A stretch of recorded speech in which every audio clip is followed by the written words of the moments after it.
back Landers was injured in that game. He's not going to play here tonight. I think they think he will play next Friday night against Dumas. That was talking to their radio guys earlier. But, yeah, that score kind of alarms you a little bit because that's their only loss, they being Pampa.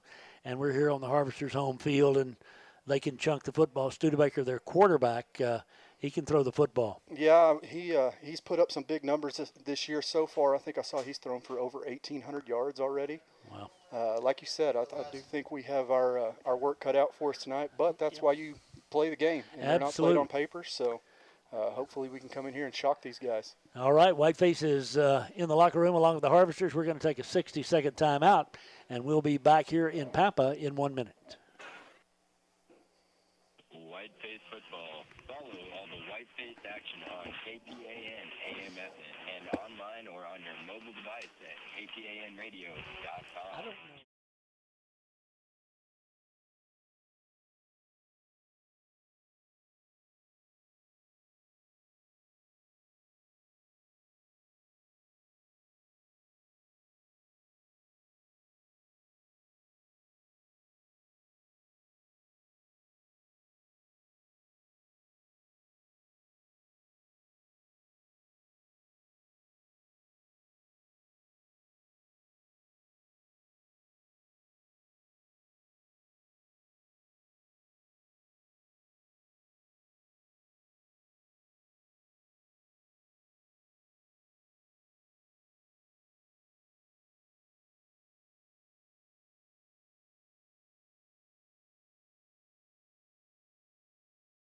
Friday night again, the sun just setting. Now, by this time, yeah, plenty to eat there, Coach. Have a meal. Whiteface coaches are in the booth next to us here, and their headsets, and they've got, I'll tell you what, I've never seen such a cable running into there. I don't know what all they've got in there in the way of equipment, but you could run AT&T off of that cable, I think, Chris. I don't know about any cables, but I know they all walked by with food and did not offer anything to me. So you'd think they're working. I mean, that wouldn't be a part of that deal, but yeah, I guess you'd think so. You'd be wrong if that's what you thought. Start all over again. Well, the Whiteface is in the locker room here, and again, the wind is blowing out of the south. It's probably 15, 20 miles an hour. It's certainly going to be a factor early on. The sun has set. I was going to say by this time, it'll be pitch dark, and will have been pitch dark for 3 hours or something. I don't know. It changes, so don't forget Saturday night to change your clock. But the Whitefaces here tonight, we've got to find a way to move the football, and obviously got to find a way to stop these guys or at least slow them down a little bit. Yeah, hopefully, we kind of took I'm sure that our coaches have broke down the Canyon film and kind of seen what the recipe for success is, and hopefully we can kind of duplicate that to an extent and slow these guys down. Like you said, one of their biggest weapons is Cornelius, and from what we understand, or Landers, I guess, Cornelius Landers. Yeah. From what I understand, he's not going to play tonight. So you've got to think that Studebaker, a lot more of the offensive load falls on his shoulders, and hopefully our defensive line's ready to get some pressure, and our DBs are ready to make some plays on the ball. Yeah, I didn't ask, but I'm assuming he's from the Studebaker manufacturing line, I would assume, wouldn't you? I've never even heard that before. I forget how young you are. Yeah. Okay. As the moon rises over in the east, it's a pretty sight over there. And that flag Chris talked about earlier, it is huge. And it's on so they've got just a little crane rig over there that they rise up. And it's really, really a handsome deal. I'm sure that Adam's got it all fixed up for you there if you're watching back at home. And Julie said, go Herd. Well, good. Thank you, Julie. You go, too. Julie's still getting well back in New Orleans. Hope she's feeling better today. And we're glad you could join us here again on KPA and AM and FM for football. Tomorrow it's volleyball. Lady Whitefaces against San Angelo Lakeview at 1 o'clock tomorrow afternoon. We're at Lubbock Coopers, where the side of that bi-district match will be. And the winner will play the winner of Clint and Pecos, I believe. Clint expected to win that, but we'll see how that plays out. And the Whiteface ladies 21-1, and the unbeaten district champs starting their playoff roll tomorrow afternoon. Here are the Whitefaces in the playoffs because, as we've talked about before, there's 4 teams in the district. And so all 4 teams advance, regardless of what happens. And the Whitefaces are in the playoffs, and we'll play one of those folks from down around Decatur and Argyle and Springtown and all that. We played the Porcupines here the last couple of years. We we've met up with them from Springtown. And the Whitefaces, again, we're so beat up, Chris. We've got 5 guys either in wheelchairs or on crutches. It's really pretty sad, that part. Yeah, you hate to see it, especially for some of the older kids, the seniors. Yeah. But, I know some of these coaches well, and that's one thing that I guarantee they're preaching is it's next man up. There's nobody going to be crying and no excuses made by the Whitefaces tonight. So, like I said, next man up, and let's go to work. Now, you said you referenced before we went on the air something about Cody Hodges. You had talked to Cody Hodges about something or another. I mean, do you talk to him with any regularity?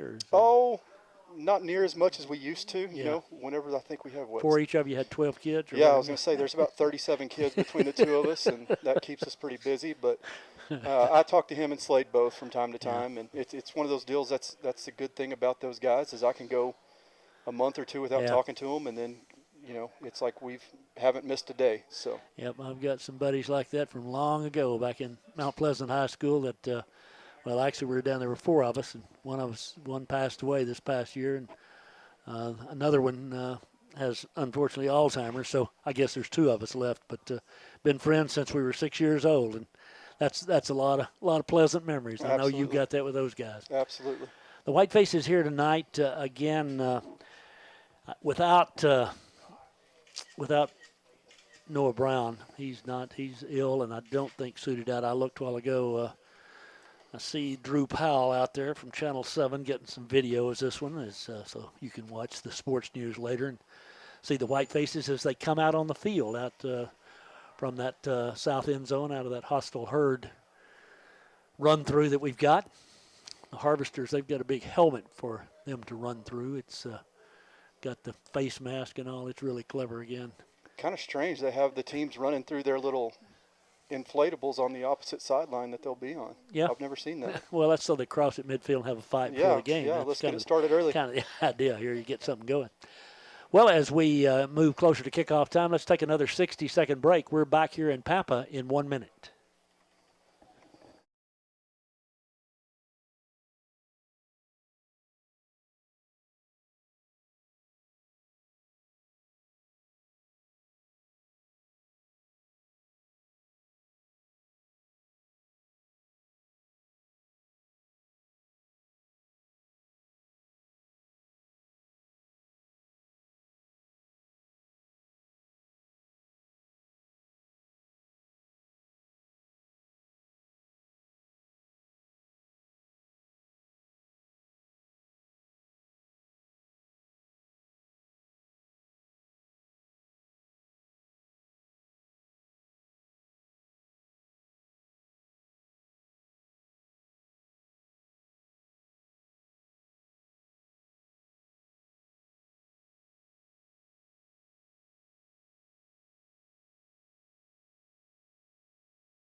With you on this Friday night. A pretty sparse turnout of Hereford folk over across the way, again, as the moon rises above the visitor side of the stadium. And again, the Whiteface coach is right next door to us here. In fact, they have to come through our little cubby hole here where we broadcast. They redid this press box a few years ago, and I don't know who designed it, but it could have been me. I mean, it looks like something I would have done. It's not very good. Yeah, there's some strange, I don't even know how to describe. There's a beam right in the middle of the visitor radio. There is. It's kind of like the one running through my head. There you go. It's the very same thing. Well, we're waiting on the officials here and calling the 2 teams out. The captain's out to midfield. The captains for the Whitefaces are out. I guess we're waiting actually on the Pampa Harvesters. The Harvesters, as you look at them, I mean, size-wise, they've got good size. Their offensive line's 255, 255, 255. That seems to be a common theme. 220 and 220, and they've got three sophomores, in the starting offensive line. Wow, that is rare indeed. And then the Whitefaces on the other side, again, we've got some folks sidelined with injuries, but our offensive line is we average in about, we're 255, 250, 265, 195. So, we're big enough. But where we've really gotten thin is just up and down the lineup because of all the injuries. I mean, that's just a fact of life. And it's not a season where we had just a bulk of depth even to begin with. So the Whiteface is struggling there. But here tonight, just got to find a way. Got to find a way to rally and find a way to just play your heart out and see what happens. Yeah, like we said, this if you look at this on paper, there's not a lot of people on our side. But like I said earlier, there's a reason why you don't play these games on paper. And I know Delozer will have these guys up and ready to go. Yeah, playing on paper, though, is often a good idea. That's what I do whenever somebody wants to play me. I just say, let's play on paper. Why don't we do that? Save yourself the embarrassment, right? Absolutely. Harvesters, again, about to make their way out to midfield. Whitefaces now, this is actually our 8th game. I started to say our 9th game, but we had one game, you'll recall, with Wichita Falls that was canceled because of some problems earlier in the year. They canceled. And so the Whitefaces will just have a 9-game regular season schedule. So our final regular season game is next Friday night at home against the unbeaten Canyon Eagles, who tonight are playing the once-beaten Dumas Demons at Buffalo Bowl, and that'll be quite a shootout. Yeah, I would think that would be one of the top games in the state this week. Yeah. I haven't really looked to see what's going on across the state, obviously, but up here in the Panhandle, you don't get many bigger matchups than that. No, you don't. I mean, they're both very, very talented, and both last year Dumas I think they won 4 playoff games before being eliminated, and Canyon, they're both capable of doing that much and more this time around. So we'll see.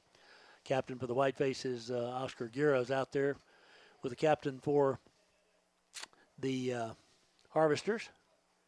The Harvesters, Whitefaces, we were talking about this a minute ago. I mean, Sandy's, all these teams around here that are one of a kind. Pampa won the flip, and they declined, they're deferred, till halftime. So the Whitefaces option, I think we'll have to take the ball. Let's see what we're doing. We may have, there's a little confusion. The Pampa captain said, okay, he wanted to kick into the wind, and we were up for that, but the official kind of talks him out of it. Said, what you want to do? What? You can see from here. Shades of the Super Bowl. Chris will remember this, of course, Kansas City back when the AFL. You remember that, don't you? Yeah, absolutely. Just like it was yesterday. Just like it was yesterday. Kansas City. Abner Haynes was the guy's name. For those of you who are old enough, obviously Chris not being one of those, but old enough to remember, Abner, in the playoffs, in the championship game, he won the coin flip and said, we'll defend. And they're like, what? And then he said, we'll kick. I'm sorry, he said, we'll kick. And they're like, no. And he said, yeah, we'll kick. And so the other team said, okay, we'll take the win. Yeah. And now you're kicking with a win. Yeah. I mean, that's really kicking into the win. I'm sorry. So here we go. Whitefaces and Harvesters about to come out. Again, our crowd mic tonight, because of the configuration of this new press box, we don't have one. That's the bottom line. So you'll just be hearing us right here in the booth. Maybe a little crowd noise will filter in from time to time. There is not an abundance of folks on either side here. It's pretty sparse on the Pampa side. Again, with the wind blowing right now, it's pretty nippy out there. I'm glad we're inside this booth that I've been a little critical of. Here come the Harvesters in the green and gold and white trousers and the Whitefaces. And Chris, you mentioned this a moment ago. Here we go. I mean, it's exactly. I just don't know who thought that was a good idea. I don't know. We come in on, you describe it, Chris. Well, I mean, like we said, you have the teams running in on their opposite sideline, and those poor cheerleaders for Pampa trying to do somersaults and whatever you call all that stuff, and we got the tackling started early tonight. We did. We got a couple of good licks in on their cheerleaders. Yeah. We did. They crossed about the 40-yard line, and we were going to the far side, and they were coming. Pampa was coming to this side, and you could not. I mean, you could not design that any worse if you tried. Well, it's kind of like the press box.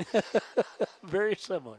Coach Delozer and the Whitefaces out on the field now, ready to go, as they'll be receiving and driving into the wind. We had this last Friday night against Dumas at home. We were going into the breeze in that first quarter. Really fought hard and hung in there, and then the wind kind of laid after the first quarter. What do you know? Whiteface band across the way. What a great job they've done. I want to mention, too, a young lady that she is Annika McNeely is her grandparents are our next-door neighbor, and she lives up the street. But anyway, we participated in the band fundraiser here a while back, and today we get a thank you card from her. I mean, a really eloquent thank you card thanking us for our contribution. In this day and age, anything you get written down anytime is nice, Chris. It You really don't is. see that a lot No, anymore. you don't. So we really appreciate Annika. Whiteface Band is over on the far side. We're going to take a break here again for a minute. We'll come back. We're nearing kickoff time here on this Football Friday night. Tom and Chris and Cindy with you back in 60 seconds. You've invested in dreams and goals over the years, but have you invested to protect them?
National anthem. Whitefaces across the way. And the Harvesters here on the home side, the near side, the press box side, if you will, as they play the national anthem. And I'm sorry again that we don't have a crowd mic outside where you can enjoy that. But that flag that Chris talked about, I was trying to just kind of put my mind to it. It's up high enough, but it's a good 50 feet in length. I mean, I think if you just brought it straight down, it'd be about the 5-yard line. It runs out to about the 25, so whatever that is, 45, 50 feet right there. It is a handsome thing, and with the wind blowing as strong as it is, which I wish it weren't, but it is, it obviously makes it all the more beautiful. Yeah, it's a cool looking setup they have over there. Well, the Whitefaces on the far sideline, again, their fans back behind them here on the home side, the Harvesters. Tonight Cindy and I came up a little bit early, and we went to Coney Island. Brad Land, he just wanted us to participate in what has been, I think they've been in business since 1936 in the same location, downtown Pampa. And I had of course, the traditional Frito pie, while Cindy had some kind of hot dog with sauerkraut on it or something of that sort. I don't know, something I wouldn't eat, but she did. You lost me a sauerkraut. Yeah, it did, me too. But it was very good, and they have homemade pies there too. But really an interesting story. The guys that came from New York back in the 30s and started this place here. And Chris spends time up here now. In fact, Towerworks has a store here. Nice store. Yeah, we opened up in April up here, and I actually spent the day up here today. I try to get up here about once a week. It doesn't always work out, but they had, like in Amarillo, they had quite a bit of snow here, more snow than we had at home. We had, I think, more sleet and rain than they had, but nonetheless, there's plenty of snow piled up around town here, and lots of broken limbs on trees. There is that. It looked like a train wreck here, where the limbs were all broken off. The Whitefaces, again, Noah Brown sick and not able to play tonight, so he'll not be in the lineup for the Whitefaces. Hereford with 2 deep to return this opening kickoff. The Harvesters kicking with the breeze. Morris Penalver is one of those two, along with, I think the other is Murillo back there. And so the Whitefaces will own the football first when this game gets underway here in just a moment. Harvesters, their kicker, he kicked it extremely high, kicking PATs and field goals warming up. If he does that here, I mean, it may sail all the way to Oklahoma. Yeah. Whatever's over there, I don't know. Here we go.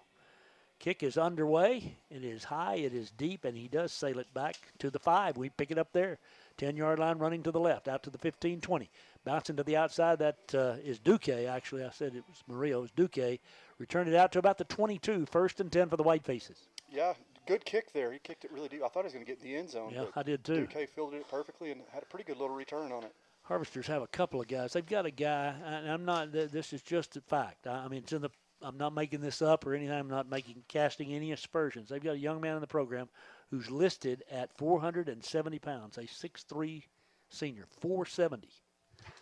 First snap of the night, the Whitefaces out of the shotgun. with Oscar Guerra, the senior quarterback, to take the snap. He does.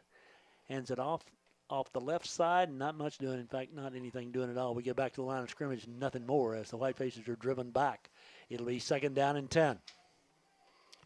Yeah, good push there by the right side of the Pampa line.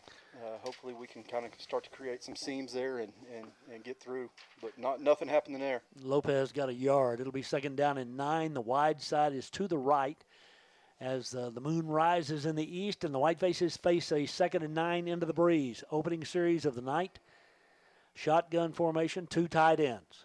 In motion goes the tailback, so Oscar throws a little split pass out to the left. It's complete, and out to the 24-yard line on the pitch and catch goes Bryson Lopez.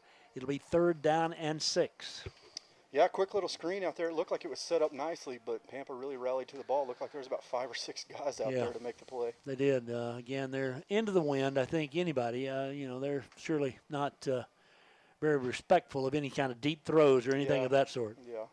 Harvesters wearing the green and gold here tonight. Wide side right on a big 3rd down and 6. Back to throw.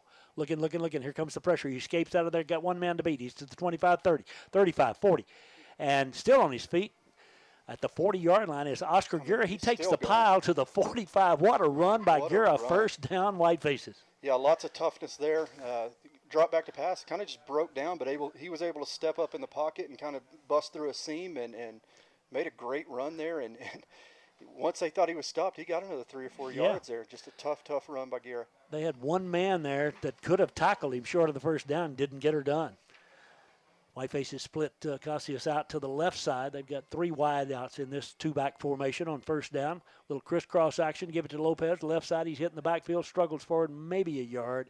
We'll call it 2nd down and 9 from the 46 on Hereford's end of the field. 10 minutes left, 1st quarter. Yeah, not a lot going on the run game early. I do think that they'll probably stick with it just to keep Pampa honest. Yeah. Hopefully we can start to get a little bit more of a push. Need a little bit of daylight for Bryson. Bryson's got some good speed, and I mean he's a powerful young man. He really is.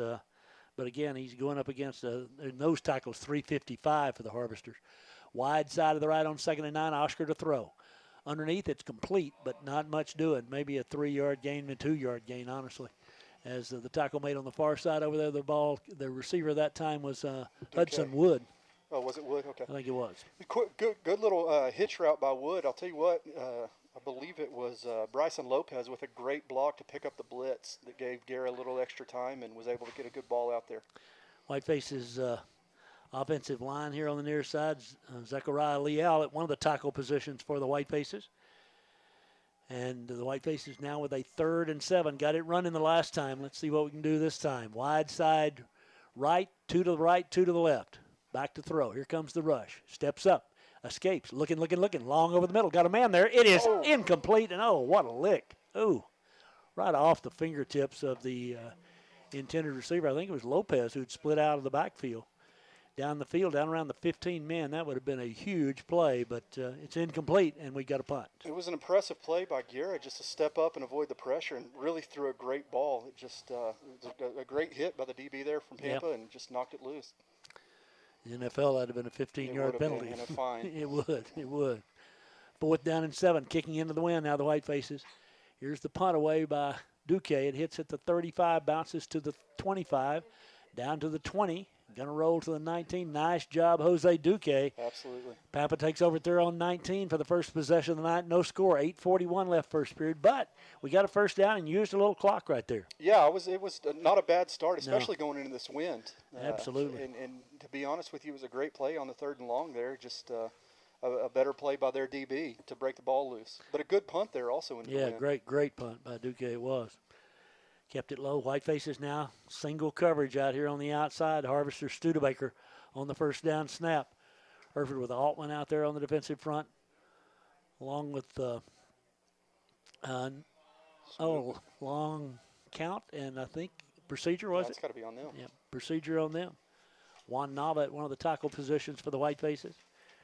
Hereford with Zaid Cruz. We've got a 3-man front here. Cruz on this side, Altman in the middle, Nava on the far side, the linebackers for the Whitefaces. One of those is Solorzano, the sophomore, who's played so well. Here's the first down give on 1st and 15. Great Whitefaces play. come through and drop him for a loss. Great play. defense. Cruz, there's Pampa, there's Salazaro was the Yep, first one he there. was. Just really busted through their line, and he didn't end up with the tackle, but he's the one that busted that play up, and about a loss of 5. Great play. Second down and 15, 8-19 and counting, first quarter, no score. Studebaker and the Harvesters with 3 wide receivers to the right now. Again, single coverage over there by the Whitefaces. Now we shift out. Got an extra defender there. He's looking over the middle. It's complete up to about the 20, just short of the 20-yard line. Good coverage by the Whitefaces. Going to bring up third down, and that was Cassius, I believe, on the tackle. Absolutely, it was a good play by Cassius. Like you said, the 3 wide kind of cleared the field and hit. I didn't see what receiver that was on a crossing route underneath, but Cassius had great coverage and a quick tackle. Third down 11, big play here. Back to throw Studebaker. Again, looking, fires it over the middle. Ball is in the air. Oh, we had a chance to intercept it on the ricochet. It's incomplete, and the Whitefaces hold the Harvesters 3 and out for Pampa with 7:39 left in a scoreless first quarter. Hey, you couldn't ask for a better start No. there. Great play, really 2 great plays by our secondary. I didn't see who broke that pass up there, but great coverage and was able to get there and knock it out of the receiver's hands. It was a great throw. Just better play by the DB. Whitefaces back in anticipation of the punt. Again, the wind at the back of the Harvesters here for this punt. 7:39 left, no score, first quarter. Each team's had the ball once. The Harvesters now facing a 4th down and 11. He'll kick it away from about his own 10-yard line. Good snap. Here comes the rush. Kicks away. It's a booming punt. Going to hit away from the Whitefaces. Going to bound to the 40.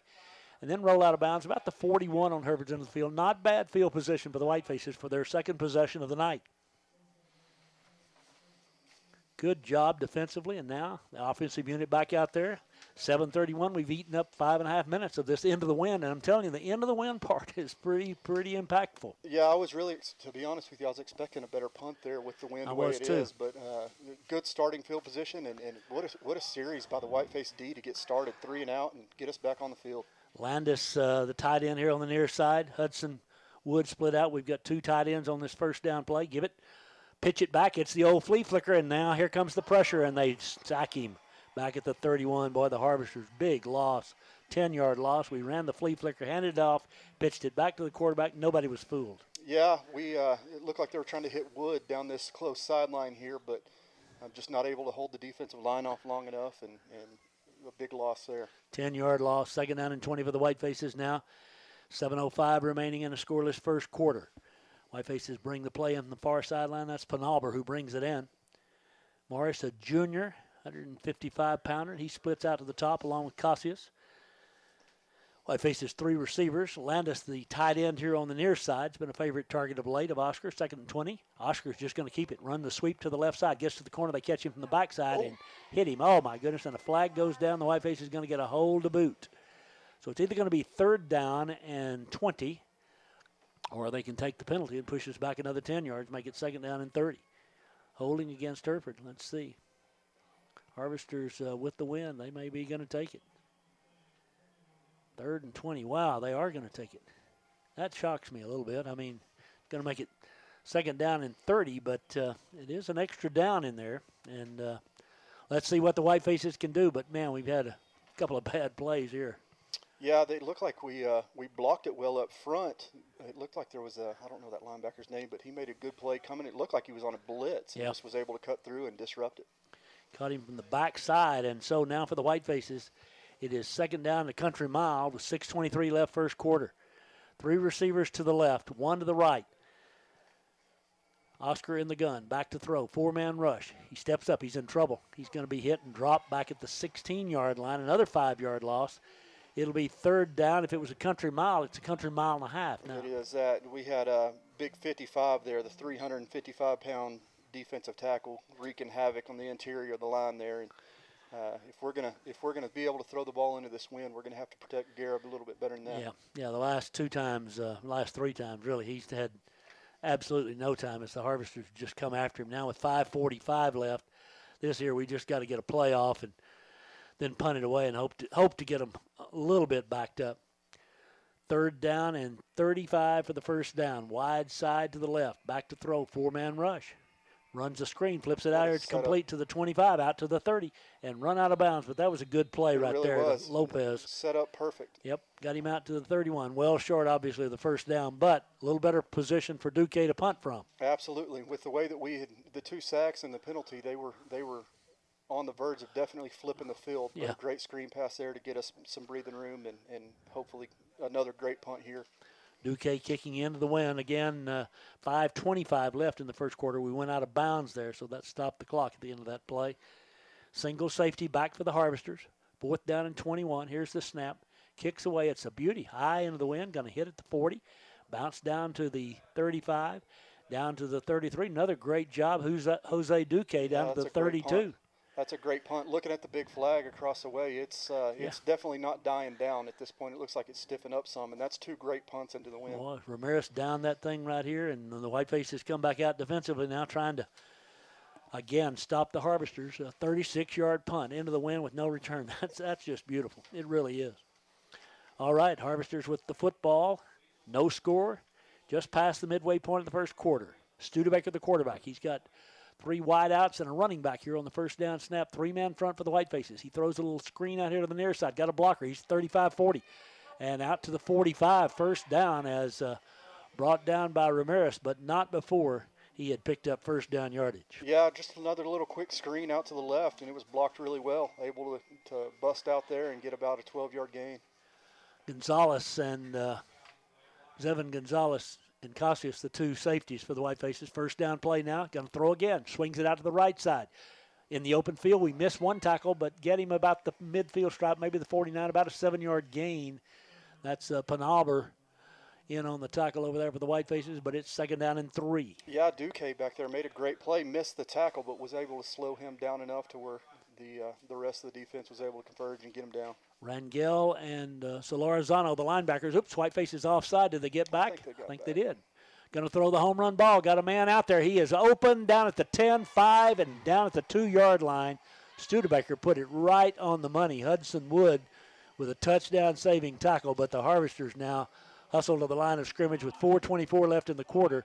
1st and goal from the 2. Yeah, that was about as perfect of a throw as it could be, taking advantage of the wind behind them. And, he did. And not bad coverage by Wood at all.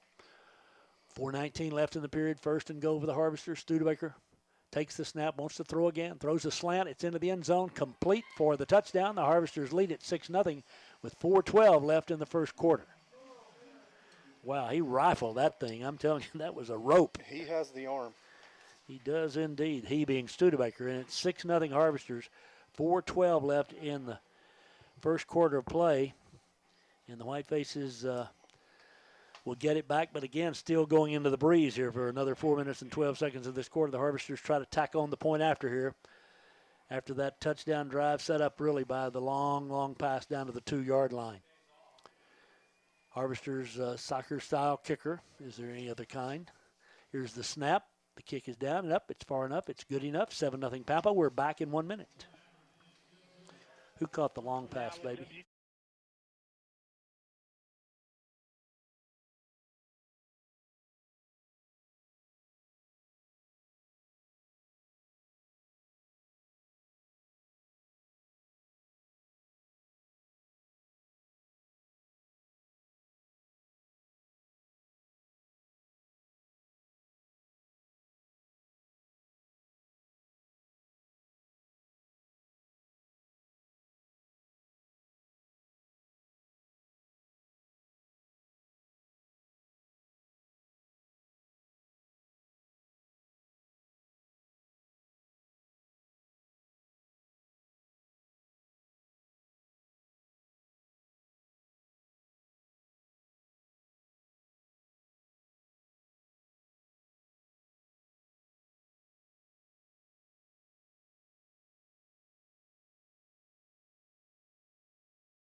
And it is dark here, folks. I know the sun's gone down, but it is really dark.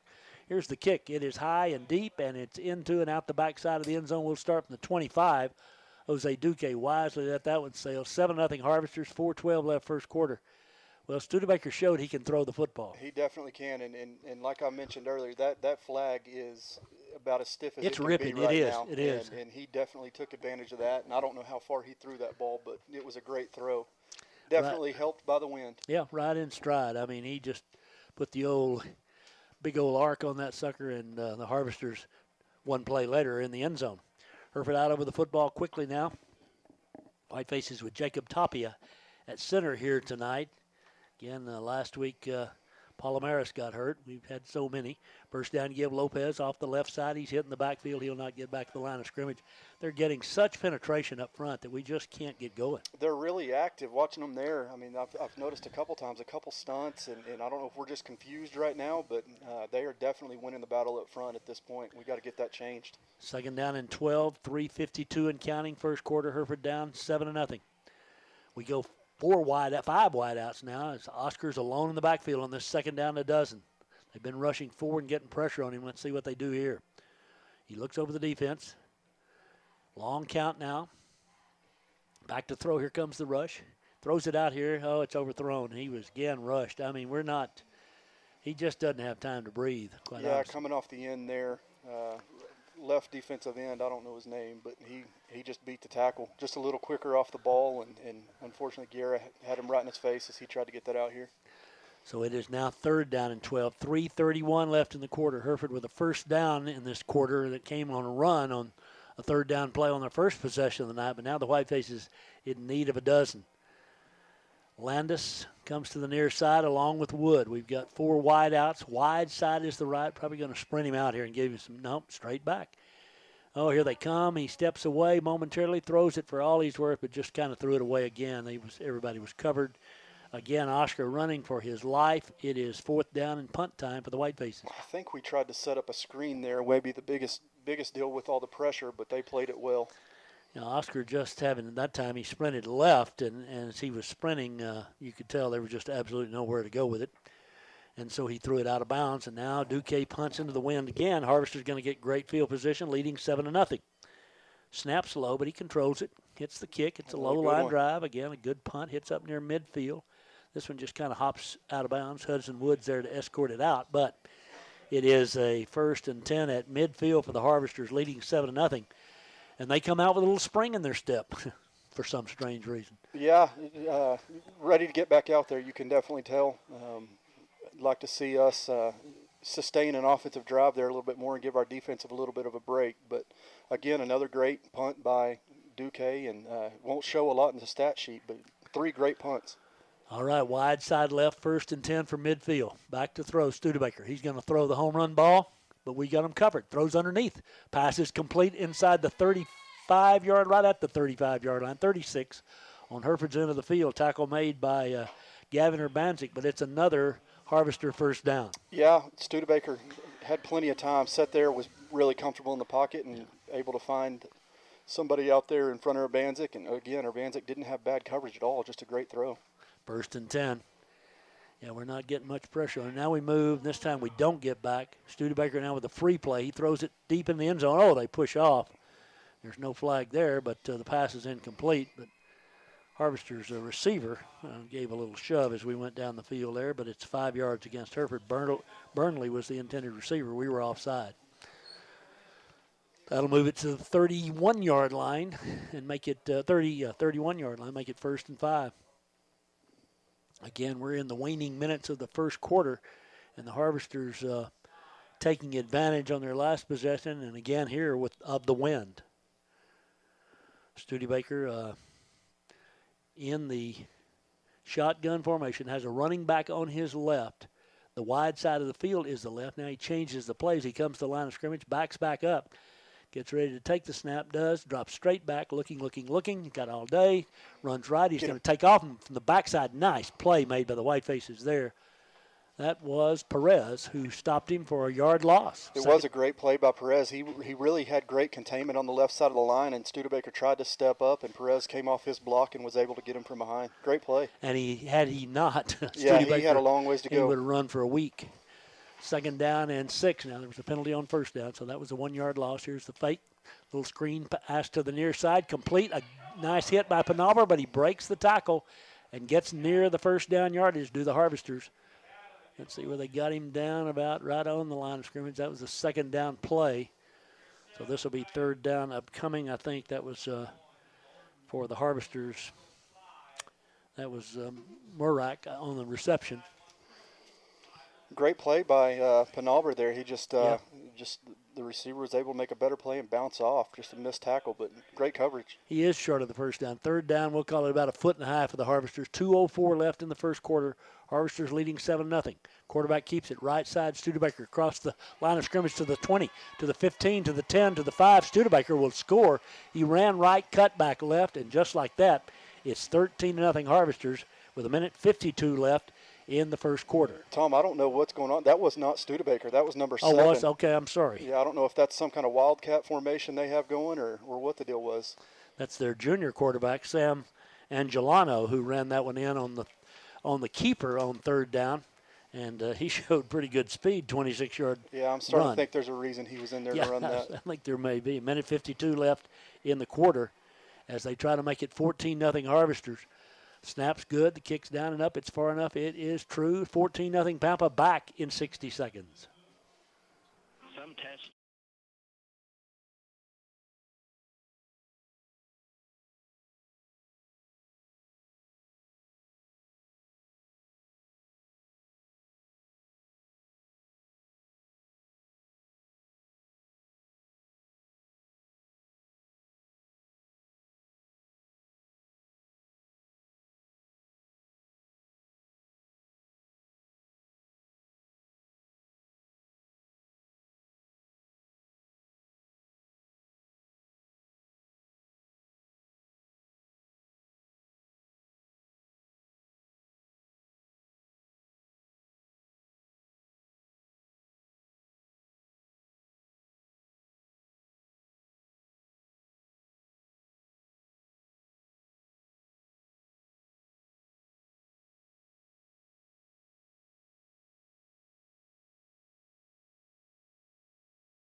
Harvesters ready to kick it away, leading 14-0. 1:52 left first period. Again, the kick is high and deep and fielded by Duquesne. Fumble at the 5. He's got to pick it up and run with it now. He's to the 7, 8-yard, 10-yard line. Jose back maybe to the 12, but again, now we are deep in our own territory heading into the win with 1:44 left in the first quarter. Yeah, he made a great play on the ball, just wasn't able to bring it all the way in and fumbled around, kicked it around a little bit, and unfortunately wasn't able to get much after that. Chris made a little observation there while we were on commercial break. We cannot get pressure on Studebaker. I mean, he obviously can throw it, but he's got all day to do it. And if we can't get some heat on him, it's going to be a long night. 1:44 left in the quarter. Whitefaces out over the football here.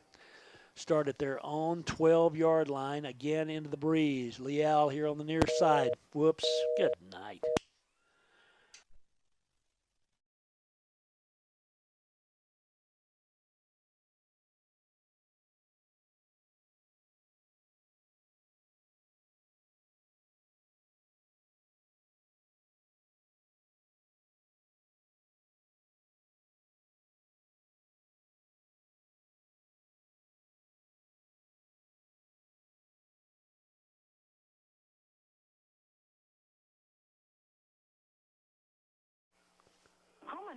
Right now. No.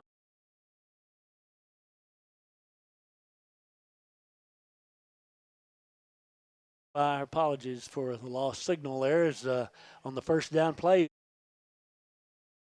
11 yards. Then here on 1st and 10, no gain for Guerra. We're just over a minute left in the first quarter. Hereford trailing 14-0. Need another first down. Absolutely. It was good to see us get a little crease Yep. there with the Lopez run and able to bust that off for a first down. Hopefully see some more of that. At least run this clock and get the win Sure. behind our back. Stout breeze. The Whitefaces are heading into this first quarter trailing by a count of 14-0. Guerra. Out to the left side, and Cassius is hit by about the same time the ball got there. A little hitch pass. 40 seconds left in the quarter, and now we've got to pick up the first down, or we're going to have to punt into the win. That's all there is to it. Yeah, another quick screen out there, and I didn't see who it was, but just a missed block. Their DB was able to bust through and break it up before we even had a chance to catch it. 40 seconds left. Again, the Whitefaces without Noah Brown here tonight. Our deep threat, who is sick, and hopefully will be back next Friday night. Big play, 3rd and 11, 40 seconds left in the quarter, wide side right. Hereford at their own 22-yard line. Here's the snap, back to throw. Oh, we're holding. We get away with that. Escapes, throws long over the middle. It's incomplete. Got it right on the money. We couldn't hang on. It would have been 4th down anyway. And, again, the pressure is relentless on Oscar. Yeah, I don't know how he came out of that. I thought he either. was going to be down for another sack, about 10-yard loss, but he was able to come off the right side and threw a good ball, just unable to bring it in. 4th down, 34 seconds left. So, again, Duque for the 3rd time will punt into the win. 3rd or 4th? 4th. 4th time. 4th time he's punting into the win in this first quarter. We're down 14-0. Good snap. Here comes the rush. The kick's away. Again, it's a nice punt, but it's going to be fair. Caught, fumbled, and the Whitefaces have a shot at it. I think Hereford got it back at the 40-yard line. The Harvesters fumble the football. And the Whitefaces, well, we haven't seen an indication from the official. Did we get it or yes, not? we did. We He did? just, Okay. he just indicated. All right. I have no idea what the Pampa Wow. returner was doing I don't there. either. But, hey, we'll take it. Maybe that's a break we need to get back in this. He comes up to field a punt hanging in the breeze. It was only about a 20-yard punt, and he dove for it. And when he did, it bounced off of him. Whitefaces Johnny on the spot, and it's 1st and 10 with 26 seconds left. First quarter, Hereford down 14 with a ball at their own 40-yard line. Let's go, Herd. See what we can do. Make it pay. Yep. Oscar with 2 tight ends and 2 wideouts on 1st down. Long count, gives it to Lopez. Left side, he breaks 1 tackle. Still gets on his feet. Stays up to about the 44-yard line. Going to bring up 2nd down and 6.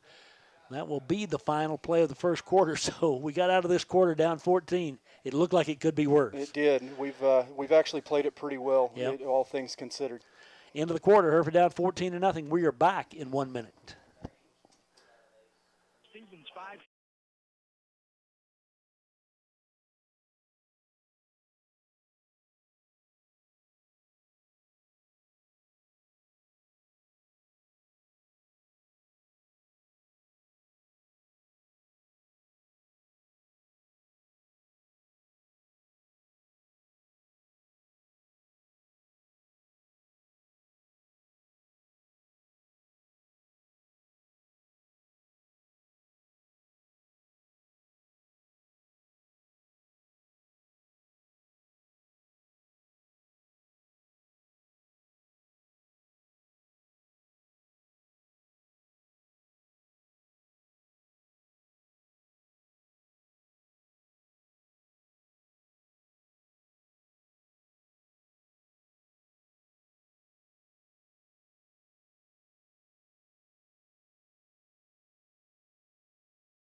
Fourteen and nothing, their own 44-yard line. Wind at our back, and it's a gale out of the south. Whitefaces now maybe can open it up a little bit. Pampa will have to be a little more respectful of throwing the football down the field. Yeah, hopefully we can give Guerra a little more time and we have an opportunity because it hasn't been there yet. Whitefaces with Delosier here at the tackle on the near side. Wide sides right, 2nd down and 6. Lopez the running back, Guerra the quarterback. Pampa 4-man front. Lopez again up the middle. Big hole across the 50. And a 1st down out to the 48 of the Pampa Harvesters. Good job, Whitefaces. I'll tell you what, the pass protection has not been good so far, but they are running the ball. And that's two great or 3 great runs on the night where the line has really opened up a seam and Lopez is able to take advantage. Good run. Juan Lopez, one of those that time here on the near side with a nice block. And it's 1st and 10 Hereford at the 48-yard line of the Harvesters. That's the 3rd first down of the night for the Whitefaces. And the wind in their sails, trailing 14-0, moving from south to north. Wide side right, shotgun formation. 3 receivers to the right, 1 to the left. Give it inside again to Lopez. He slips a tackle. He's to the 45. He's to the 40. He's to the 35-yard line. Bryson with a big burst up the middle. Again, those guys up front doing a great job. It's 1st and 10 Hereford. Absolutely. It looks like we've taken the approach of run it till they stop it, and they haven't shown that they can stop it yet. I believe that's 3 in a row there. So I say let's do it again. Absolutely. 11:18 left in the quarter. Here's Hudson Wood bringing the play in from the Whiteface bench as Hereford breaks the huddle. Sends Landis out to the right side along with Wood. Split out to the left side for the Whitefaces is Cassius. 1st and 10 from the 35. Fumble snap picked up by Lopez, and he'll lose 2. Snap was right at the feet of Oscar, and Bryson really alertly picked it up. Yeah, it was a good play by him. Really alert there. It looked like we planned on doing the exact same thing, go running right at them and hopefully trying to slow that pass rush down a little bit. Whitefaces bring the play in now from the far sideline as they come to the line of scrimmage on 3rd down and 12. 10:39 left first half. We're at the 37-yard line of the Harvesters. Domingo Perales, he'll be split out here to the near side. Whitefaces Landis and Penalver out to the right side. 4 wideouts, a running back, wide side right on 2nd down and a dozen. Oscar, here comes the rush. He's got time, steps up, now he's in trouble. Tries to escape, but he's going to be hit and dropped back at the 39-yard line, loss of 2 more. It'll be 3rd down, and again, we cannot slow down, have not slowed down the pass rush. Yeah, they have it's Rhett Hill, a junior defensive end that is just a little quicker than we are right now, and he's wreaked havoc all night. We got to find a way to slow him down some. 9:58 till the intermission, 14-0. The Whitefaces trail. 3rd down and 14 at the 39-yard line of the Harvesters. Bad snap on 1st down, followed by a little misplay there, and the Whitefaces have a big play here. See if Oscar can get some time. Back to throw. Oh, we're holding on for dear life, and Oscar just gets, hog-tied and thrown down back at the 46. Wow. He can't take a breath. 4th down and punt time. Yeah, I was hoping that there was going to be a flag there for a face mask, but nothing doing. Yeah, well, there could have been a flag for Whitefaces holding because we didn't hold very well, but we held. Again, off the other end that time, it's just those 2 ends are quick off the ball. 4th down and 20 for the Whitefaces now. 9:11 till halftime. Hereford down 14-0. Duque to punt for the 5th time, but the first time tonight with the wind at his back. Single safety back for the Harvesters. Again, strong southerly breeze for the Whitefaces in their favor. Oh, it's a fake. The Whitefaces throw it long, intercepted at the 35 of Hereford, back to the 40. 45, back to midfield. And across midfield to the 45 of Hereford, down to the 36-yard line. Oscar Guerra, one of the tacklers for the Whitefaces, but they didn't take the bait. The Harvesters didn't on the 4th down fake. And an A for effort, but that was Pampa's Kyler Cook who intercepted.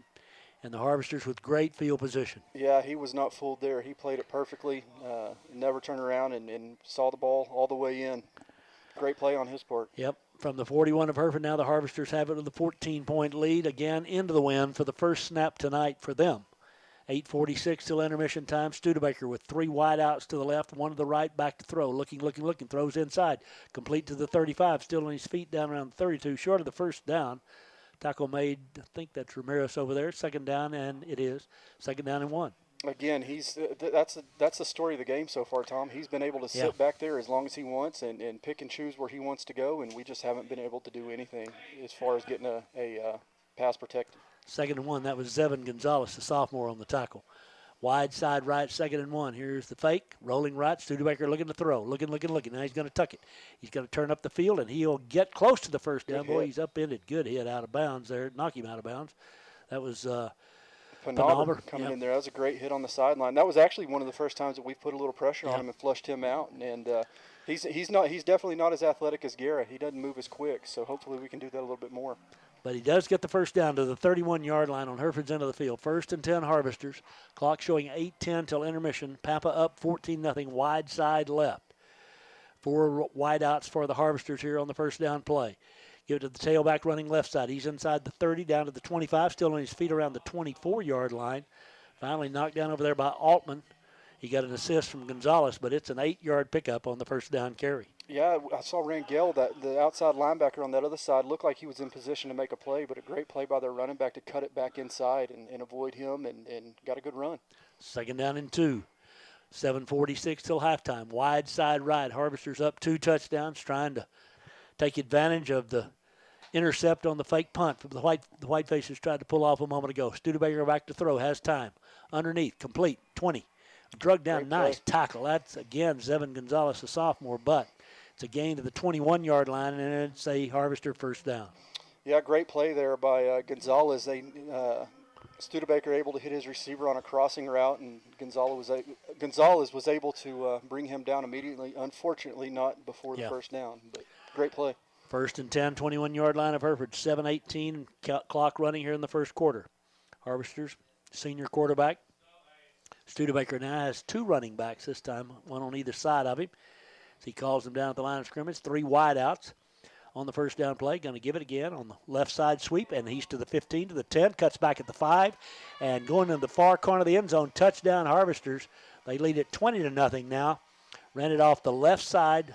A hole they found a moment ago, they find again, and it's touchdown Pampa from 21 yards away, 20-0. Yeah, that was blocked perfectly by them. It looked like the left tackle was able even to get to the second layer and got a good hat on our linebacker, and I don't think he was touched.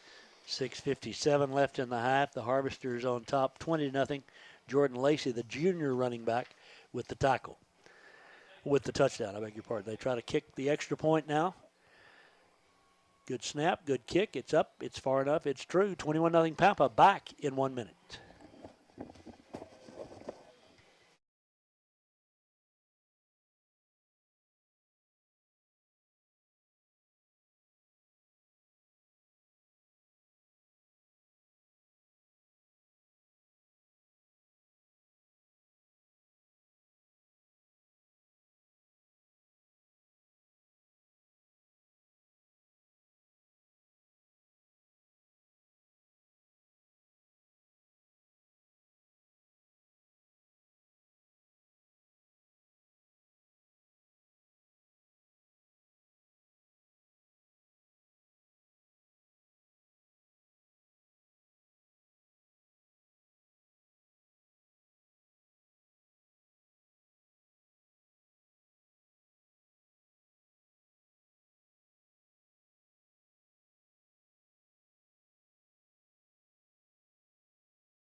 Down 21-0 as the Harvesters took it 41 yards on that possession into the wind.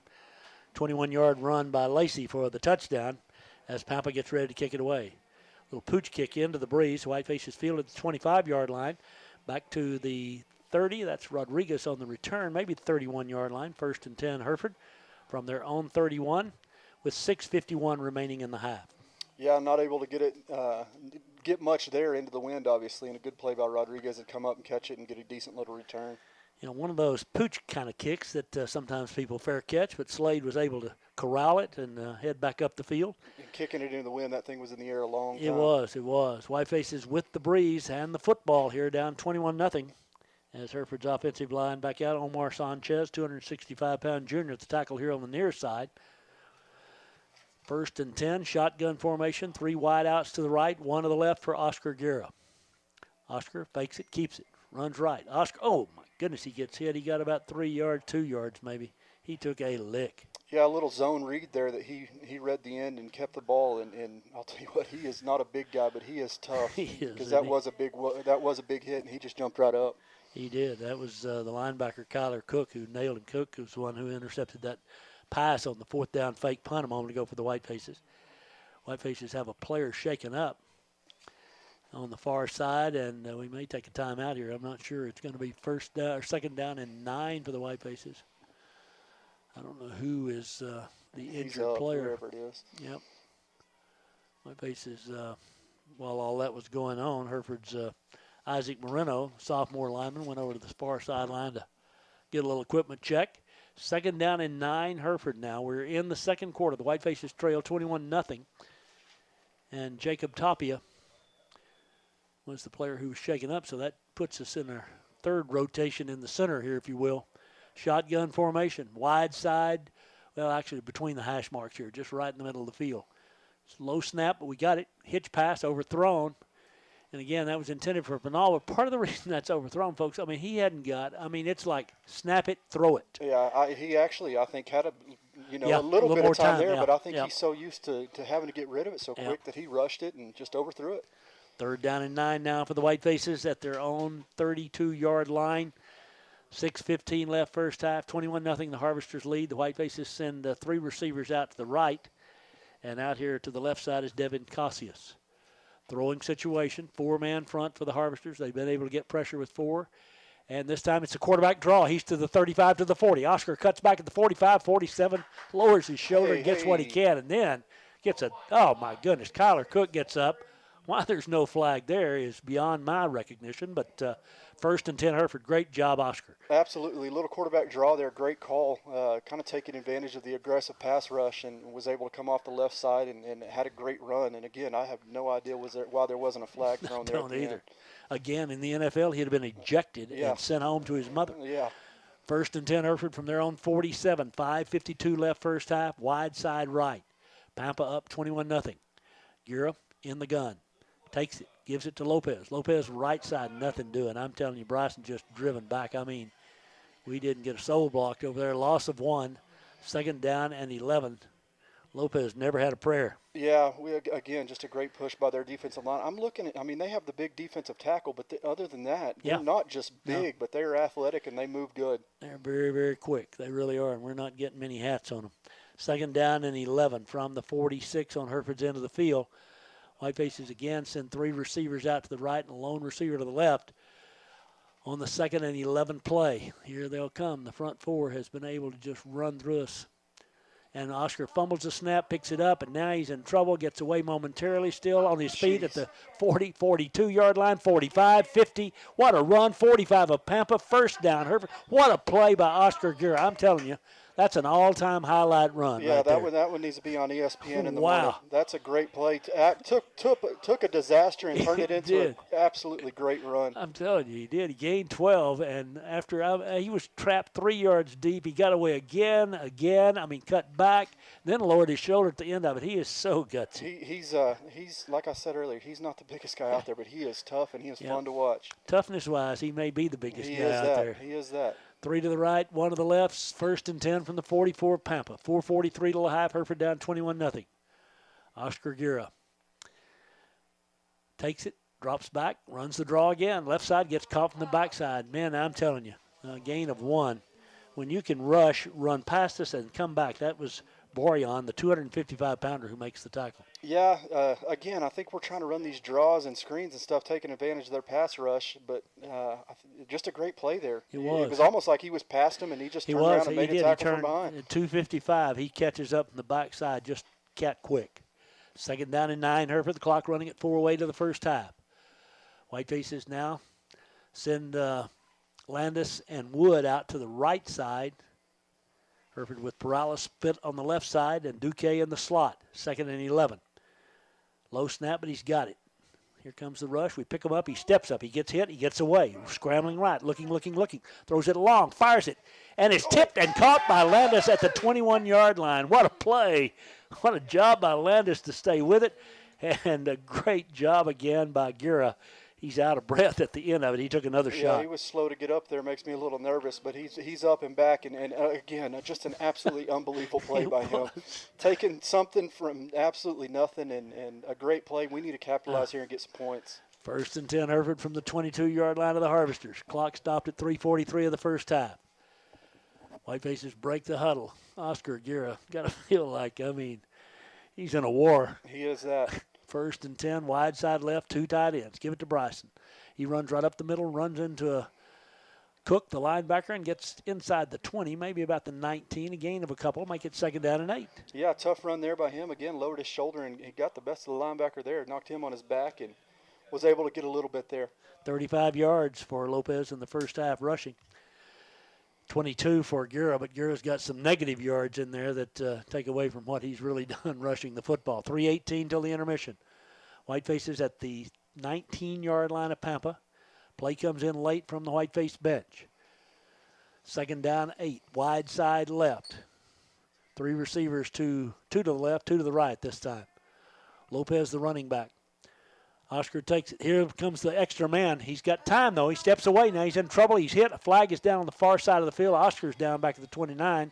Let's see what the yellow rag is about. Maybe it goes Hereford's way this time. Nope, it's procedure against the Whitefaces. Oh, me. Well, they brought a 5th man that time. They brought the blitz off the left side, and Lopez, with a great play to pick that blitz up, upended him, and unfortunately he was able to get up and make the play again, but a great play by Lopez. They decline the penalty, the Harvesters do, and it'll be 3rd down for the Whitefaces. Ball back to the 28-yard line, 2:51 till the half. 3rd down and 19 for the first down. Whitefaces down 21-0. Got to hurry. Whitefaces do. 40-second clock is down to 10. I think Coach Delosier's just decided he's going to take a timeout here. 2:36 till the intermission. We'll take a 30-second break. Hereford's down 21-0. Third and 19 Hereford when we come back in 1 minute.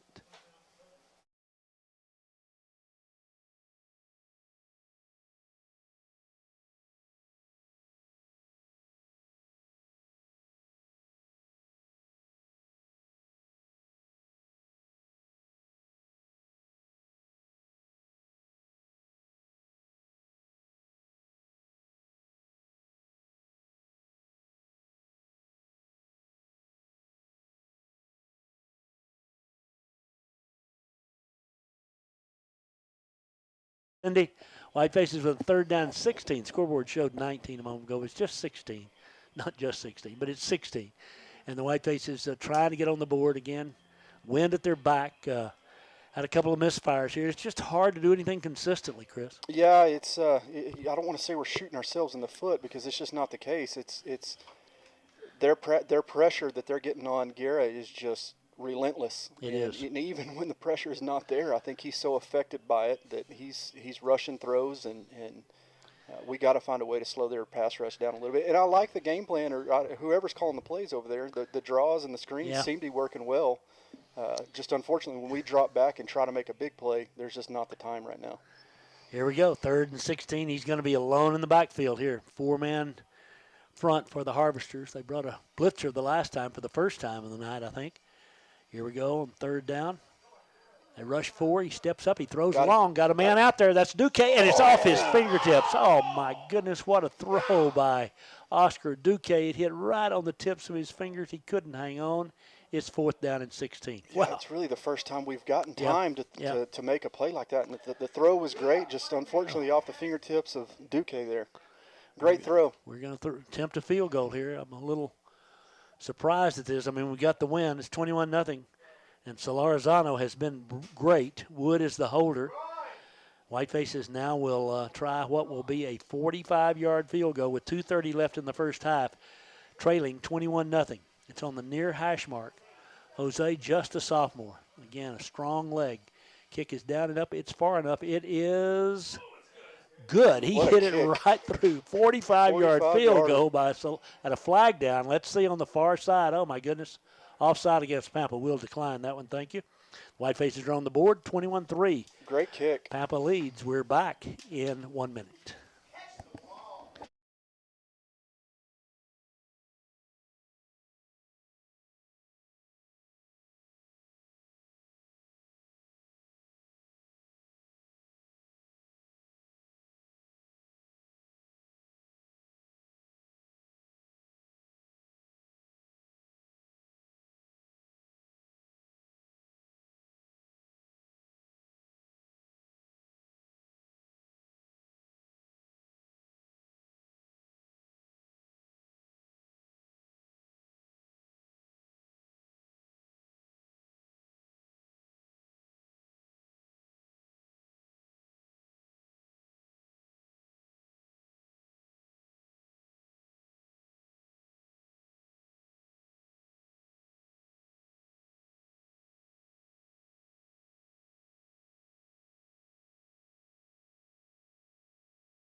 One 45-yard field goal by Solorzano. Great job, I'm telling you.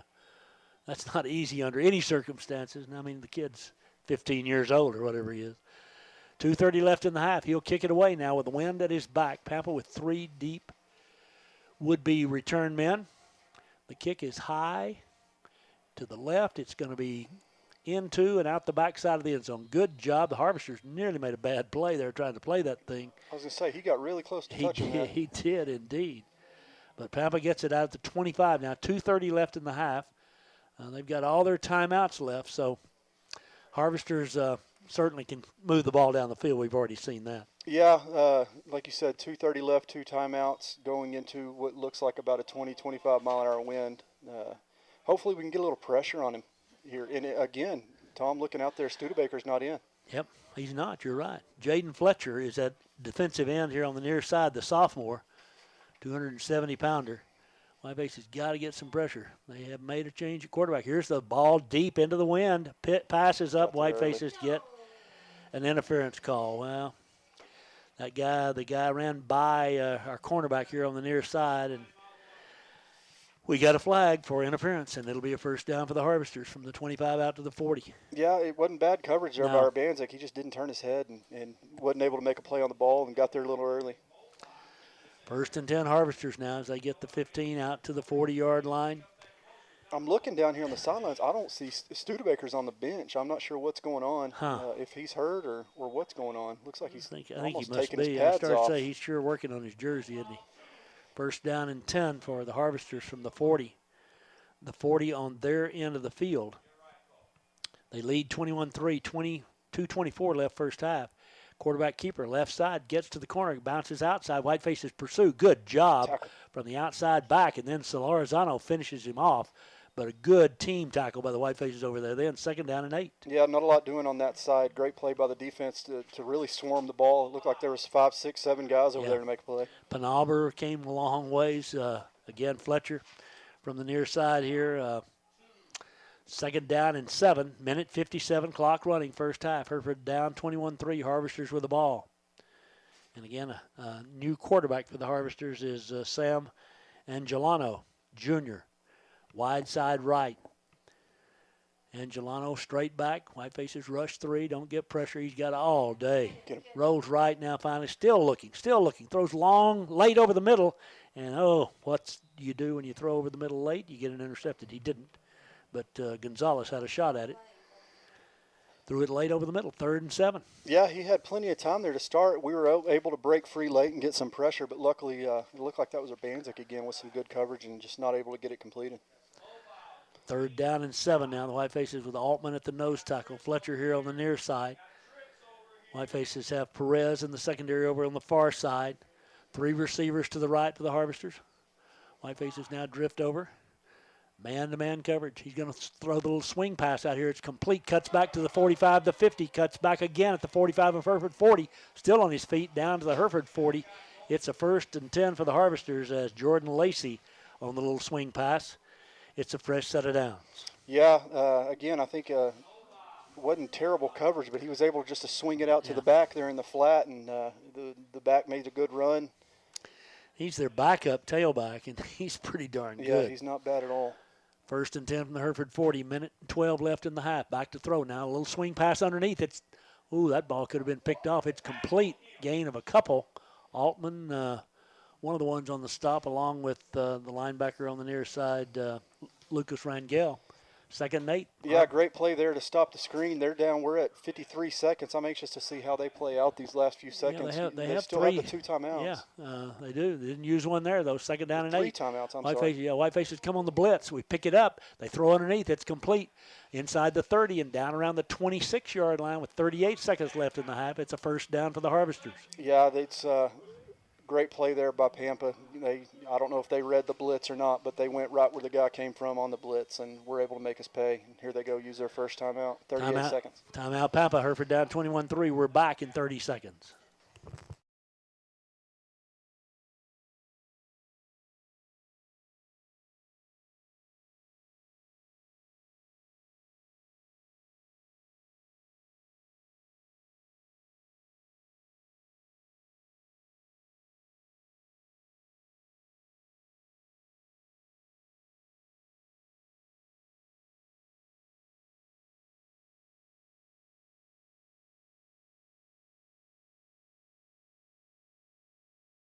Started at their own 25, got a pass interference call, made a couple of runs after catches, if you will, and now they have it 1st and 10 at the Hereford 26 with, 38 seconds left in the half. They still have 2 timeouts.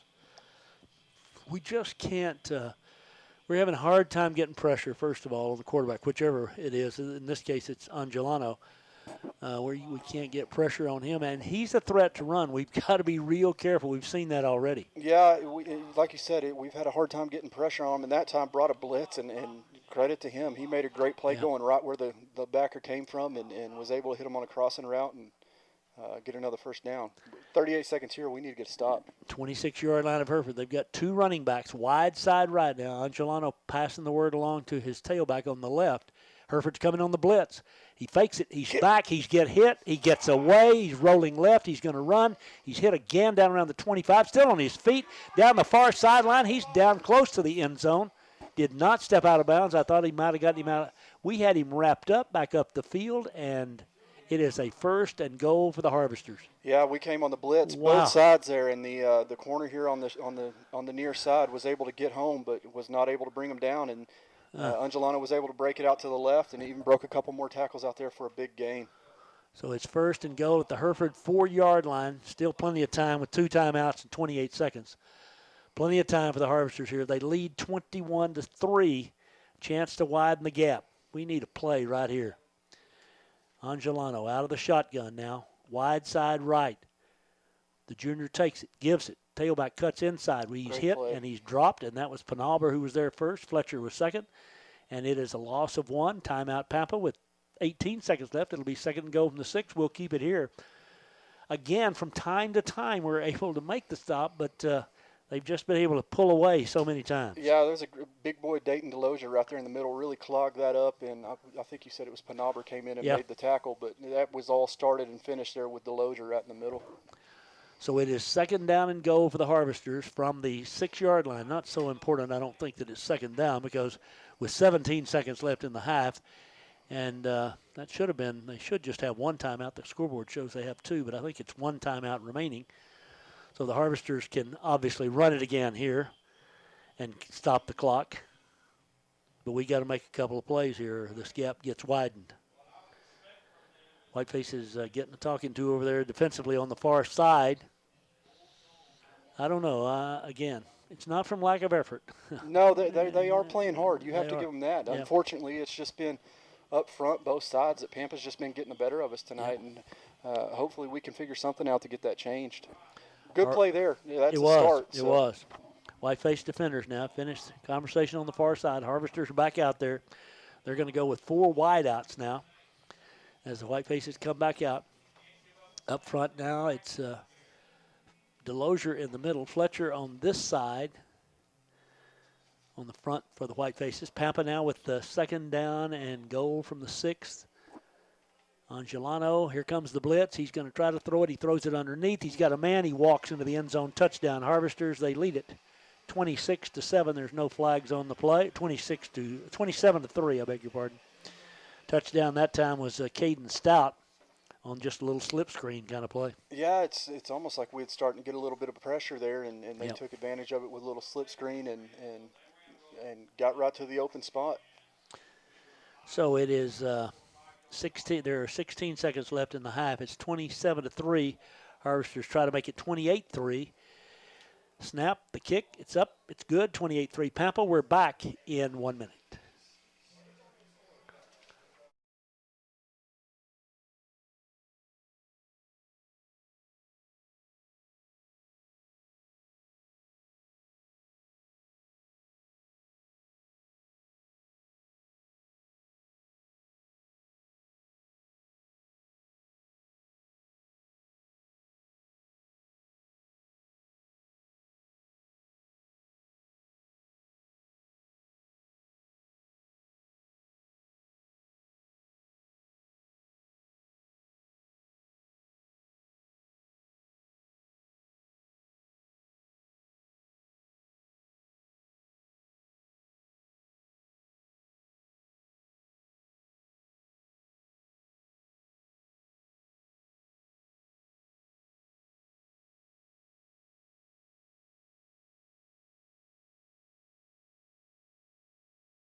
Back with you here in Pampa, 28-3. Harvesters lead. That was a 75-yard drive into the win in just a little over 2 minutes.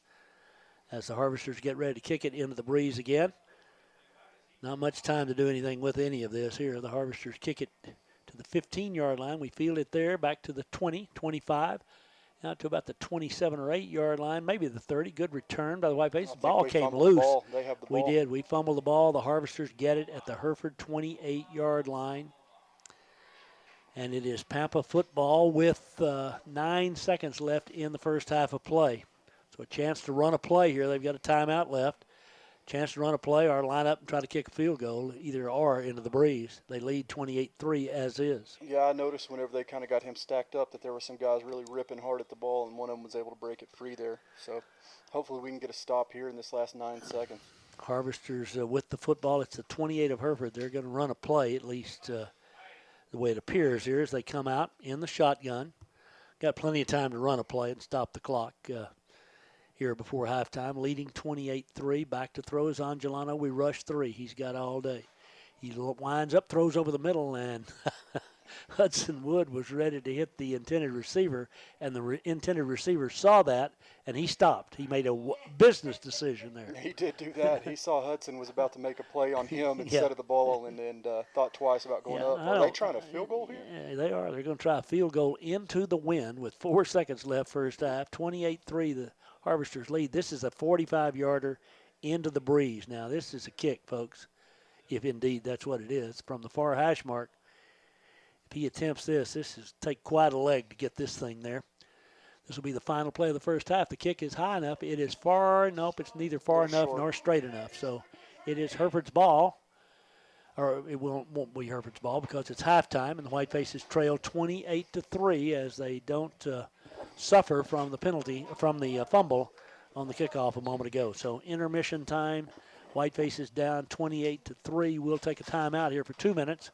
We'll be back in Pampa in 2 minutes.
Anyway, she's not real thrilled with some of the things going on up here around the press box.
Nap there, Tom and Chris, on a windy and probably pretty cold outside. I mean, it's all right here in the press box, but that wind blowing, it's not that temperature is probably like 45-ish or something like that, but wind chill is probably 20-ish or something like that too. So Yeah, I hate to tell you, Tom, but you early in the game you mentioned you thought that wind would die down some, but you were wrong.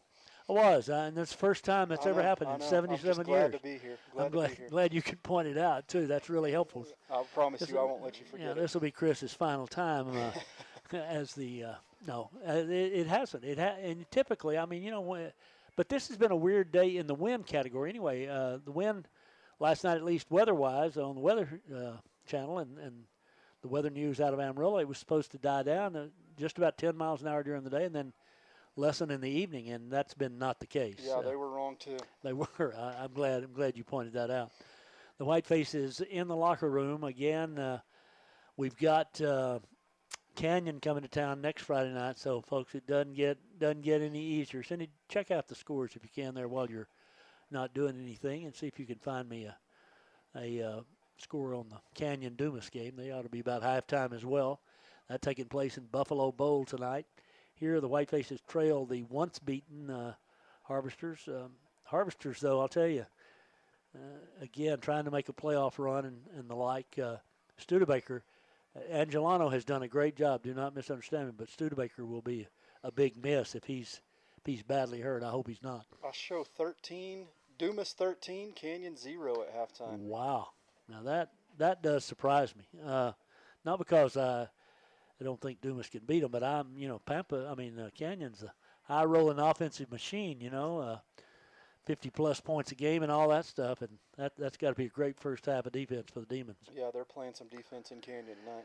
They're a good football team. Both those are good football teams, and as is this Harvester team here tonight. I mean, again, they've got one loss on the season. Dumas has got one. Canyon's got none, and it's 13-0 Dumas at the half. So that's one we'll try to keep up with here in the second half as we go along. The Whitefaces in the locker room again. There's not much, folks. But there's not much we can say here. They can say in the locker room at halftime. We know what the deal is. We know who Pampa is and what they are. And with Angelano, the backup quarterback, again, they lost Studebaker's arm, but Angelano doesn't have a terrible arm, but they gained his legs, and he can run. That's the thing is with the way we've struggled to get pressure tonight.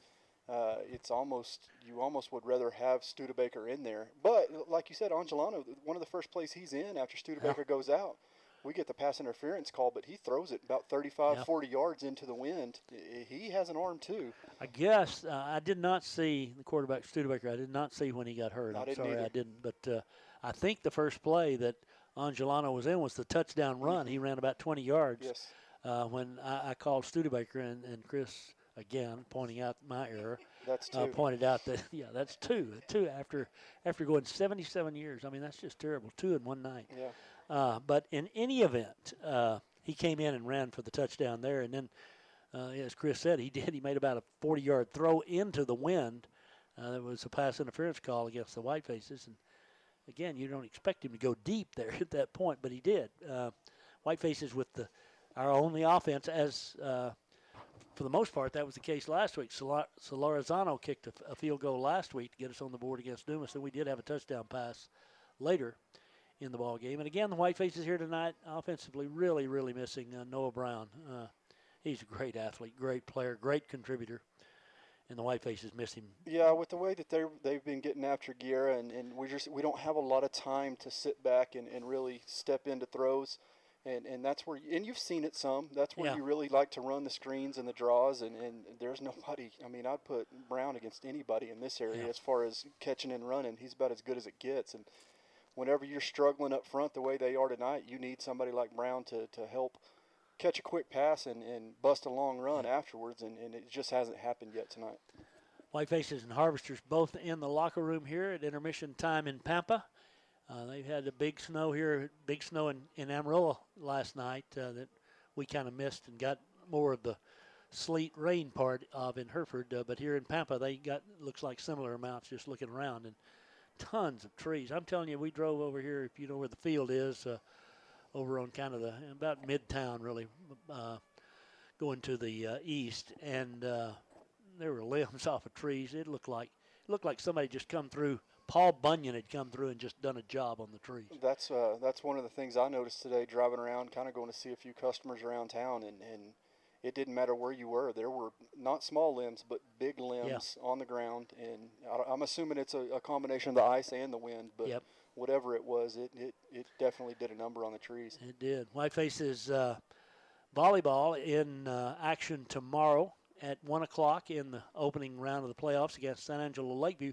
Whiteface tennis team today just demolished Argyle in round 2 of the tennis playoffs. Argyle, I think, was the number 7 rated tennis team in the state, and the Whitefaces beat them. How about that? Cindy, 11-1? 11-1. 11-1. So, wow, what a job. Great job by them. Vega, Cindy's got some scores here. The Vega Longhorns and Stratford, it's 28-20 Stratford at halftime. The Elks leading the number 10 ranked Horns. Boys Ranch on the short end against Fritch. Groover getting beat by Sunray. Tulia losing to Canadian at the half, 63-0 Canadian. My goodness. Call off the dogs. Muleshoe and Dalhart tied at 7 at the half. Friona down 21-0 to the number 6 ranked Spearman, 21-6 at the half. Highland Park leading Dimmitt 34-0 at halftime. Perryton over Seminole 14-7 at the intermission. Whitefaces down 28-3 here again, 13-0 Dumas over Canyon. Canyon 5th ranked in the state. Whiteface volleyball team has now moved up, by the way, to number 4 in the state. Not that all that matters right now is you win every time out, because if you don't, you're done. And the Whitefaces 21-1 have played some great volleyball, but now it's do or die each time out. I mean, there's no tomorrow. I'll tell you what, I'm watching this inflatable over here from Pampa, and I'm not sure they're going to be able to hold on to it. It looks like a big avocado about to blow across the field. Aptly described, Chris. Yeah, big avocado. That's it. It's a pretty color, too. Yeah, beautiful. I love avocado. Okay, 28-3. The Whitefaces trail. A 60-second break. We'll have the second half kickoff coming up in just a minute.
It's halftime, 28-3 Harvesters. While we were coming over here this afternoon, I had a conversation with Barry Jocelyn, old Whiteface footballer, nose tackle from just a few years back, and I gave him a chance. I said, look, we could use a nose tackle here tonight. He didn't hesitate. I mean, he said no. That was it. I mean, didn't even think about it. He didn't say no. He didn't say maybe I could go a play or two. He just said no, and I thought that was I guess that was nice of him. I guess not to beat around the bush, but in any event, the Whitefaces all banged up and beat up and down 28-3, and in the locker room at the half, just not, you just got to go back out and do the best you can do for the final 24 minutes. And that's the thing about these guys right now. It's anybody that's here and is actually, I guess you can watch online now, but anybody that's watching can see this game, they're playing a lot harder than the scoreboard shows. Yep. And there's no better example of that right now than Guerra, like we talked about. I mean, these guys beat up all across the board, and they're still playing hard. And credit to them and credit to these coaches for still getting them to give everything they can. It's Pampa's choice here at halftime, and I'm assuming they'll take the football. And if they do, we'll have the wind in the third quarter. Of course, Pampa will have the ball first. And the wind, as I predicted, has not let up at all. Yeah, just like you remember me saying that earlier. Something like that. Yeah, something similar to that. The Whitefaces, the Red Raiders, they play the Sooner Boys tomorrow. Yeah, is that right? We may get beat by about 100, Tom. I don't know. I'm not sure. The Big 12 ought to be kind terrible. of the Big Zoo or something. It ought to be called the NFC East is what it ought to be called. No, they're not that bad. Yeah. Now, we're talking. I would like tonight, while I've got a moment here, just to say something to Jerry about what a fine job he's done over the last 25 years of building the Cowboys into one of the real mediocre teams. Do we need to go to a commercial or anything? No, we don't. We just need to run on. The Cowboys are really struggling, and I don't see it. I'm sorry, it's but terrible. I don't see tomorrow or Sunday being. No. You got your third-string quarterback who last year led James Madison to 2 or 3 wins. Yeah. And that's James Madison, the college, not high school. Not the high school, and he's going to get to play against Philadelphia. That'd be fun. Yeah. Maybe the best defensive front, one of the best defensive fronts in the NFL. So it is a struggle, and I don't see any remedy. Do you? I don't, and I have been the biggest Cowboys apologist for the first 6 weeks of the season, and unfortunately I work for a guy that has just been absolutely ruthless week in and week out about it, and I finally had to just throw my arms up this last week and be like, you know what, you were right, I was wrong. Calf rope, huh? That's it. That's enough. Let's go ahead and punt and just move on to next year. The highlight of the second half may be, again, we're going to come out of these our chutes here and cross at midfield again. Yeah, I'm excited about this. May have a chance again for some sort of collision. I don't know. Again, the X marks the spot out about the 40-yard line. I would guess there's a few of those Pampa cheerleaders that are going to pay a little closer attention this time. I don't even believe they're going to make the effort. I think just the Harvester football team and the Whiteface football team, and they may not even do the little run out. They may just kind of run out there and go to their sideline, trying to warm up, loosen up right now. I'm sorry, I don't know the health of Studebaker, their quarterback. I'm looking to see. I can't imagine he's going to come back out in pads, much less. I'm not sure he'll come back out at all, just watching him walk off there at the half. Yeah, they have a big one next week, obviously, as well. And with this score the way it is right now, you have a hard time thinking if he is banged up that he's going to come back out. And 7 here, I can't even remember his name, and Angeluno or whatever it is. He's warming up like he's going to be the guy in the second half. It's 50 degrees, according to Cindy here, with south-southeast winds at 14 miles an hour. It feels like 45. I bet it feels less than that out there, quite honestly. Looking at people, they're all bundled up, and they don't think it's 45. Cindy's giving me bad stuff. And the precipitation is at 0 at the moment, in case anyone's wondering, so that's good. It's sunny and 72 up here, thankfully. That's right. It's real nice in the press box. Always sunny in the press box. Absolutely. Whiteface is still down in that south end zone, as are the Harvesters, except for the Harvesters quarterbacks. They're back out here, quarterbacks that are going to be playing. Quarterbacks minus Studebaker, yeah, looks minus Studebaker. I do not know. I'm trying to see if he's – thought he might recognize him or not recognize him, but think he's in street clothes. But I don't see anybody fits that category either. He walked off, boy, gingerly at the half. Yeah, and again, like you said, I didn't see the play. What happened? I know he didn't stay down. Whatever happened, he got up and got off the field. But I missed it where he was banged up and whatever happened there. Whiteface is still loosening up down here in the south end zone, as are the Harvesters. So I guess we're going to run the final minute 30 off this clock here and get the full halftime show here. Whiteface band over in the stands across the way. The Harvesters here on the near side. Whiteface band elected not to participate in the UIL marching contest this year, so that's they made that decision a good while ago because of obviously the COVID. And of course, COVID has continued to kind of ravage its way through our part of the world. We've kind of been one of the worst parts in the last couple of 3 weeks here up here in the Panhandle. Yeah, it's definitely run its course up here. I'm ready for it to go away. I am too, Chris. Hopefully it will. Whiteface is at home next Friday night. Again, it'll be Canyon coming to town. Then we'll have a playoff game the following week against whoever the district champ is, unless we upset Canyon. Whoever the district champ is from down around that Decatur and Argyle and all those folks, Croom, those guys down there. That's who the Whitefaces will play in the first round of the playoffs. And it looks like, at least right now, if Dumas is victorious tonight in Canyon, they'll sure be in a good position to be the number one seed. Dumas, again, last year with a great playoff run, and they've got it all. They've got the running back, they've got the quarterback, they've got a good defense, and I guess, is it Pampa Dumas next week? it is, okay. in Dumas. Dumas has played these first two, Hereford at home in Hereford and Canyon tonight in Canyon. So I'd like to see. I definitely think that Dumas is probably the better of the two teams. But this Pampa team, especially if they're fully healthy, they're no slouch. No, they're not. They're not. Certainly not. They're again 7-1 coming into play here tonight, and that lone loss coming last week to Canyon at Buffalo Bowl by a 21-7 score. They lost their starting tailback, Landers. At least lost him for part of that game and for this game here tonight. I don't know beyond tonight. But so the Harvesters trying to get healthy here, I'm sure, trying to see if they can get through this second half without getting anybody else shaken up, because they certainly don't need that in next week or in the playoffs either, for that matter. Yeah, you'd think that'd be their number one priority moving forward in this second half, is keeping everybody healthy. And I think that's exactly why, even if Studebaker is good to go, I just don't think you'll see him. I don't either, and I don't think watching him walk off, as I said at halftime, there's any way that he is good to go. Well, the Whitefaces back out of the Harvesters. Both teams, we did do the little run out again. And the Whitefaces will kick from south to north, have the benefit of the breeze. Cindy's trying to get back in her chair. This is like when you load up like. You could just move that beam. Yeah, don't you think? Seeing her get in that chair, when you watch the guy get on the bull, on the National Finals rodeo, and they kind of let him down. He's got to get on set. That's the way she's got this chair. After seeing her get in that chair, there's no doubt who the athlete is in y'all's family. That's good. There's not. I appreciate you saying that about me. I know you meant me. Yeah, something like that. So the Whitefaces, Jose Solorzano ready to kick it off. Second half's about to get underway as the Whitefaces trail Pampa 28-3 with the wind at our back in this third quarter. We've got, I don't know how many folks you can see probably on YouTube. Adam's probably got it all showing up, but not a huge crowd here tonight. Here's a short kick in with the wind. It hops, picked up at the 10-yard line, back to the 15-20, running to the right out to the 25.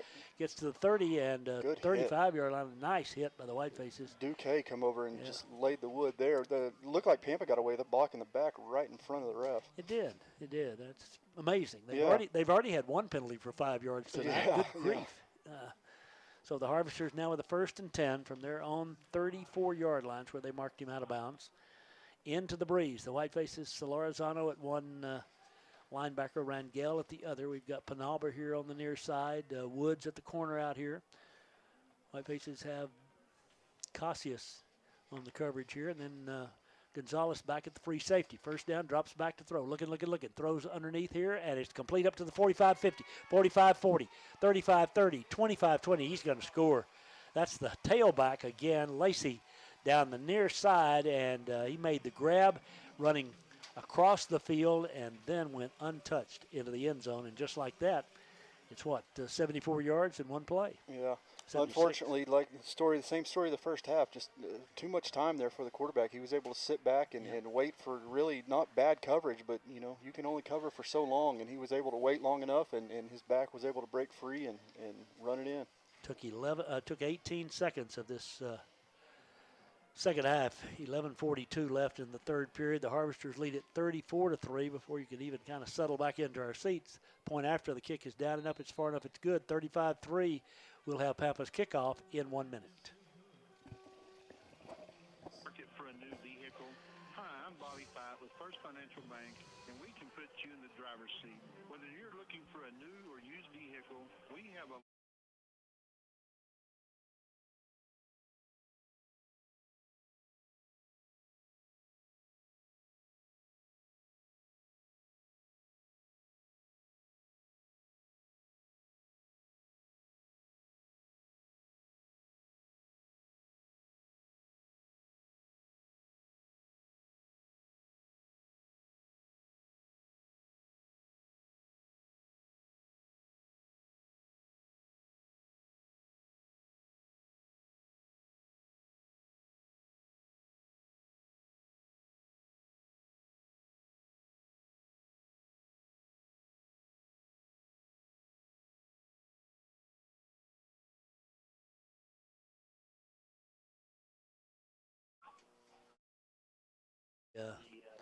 Jordan Lacey, the tailback, is the kickoff man as well.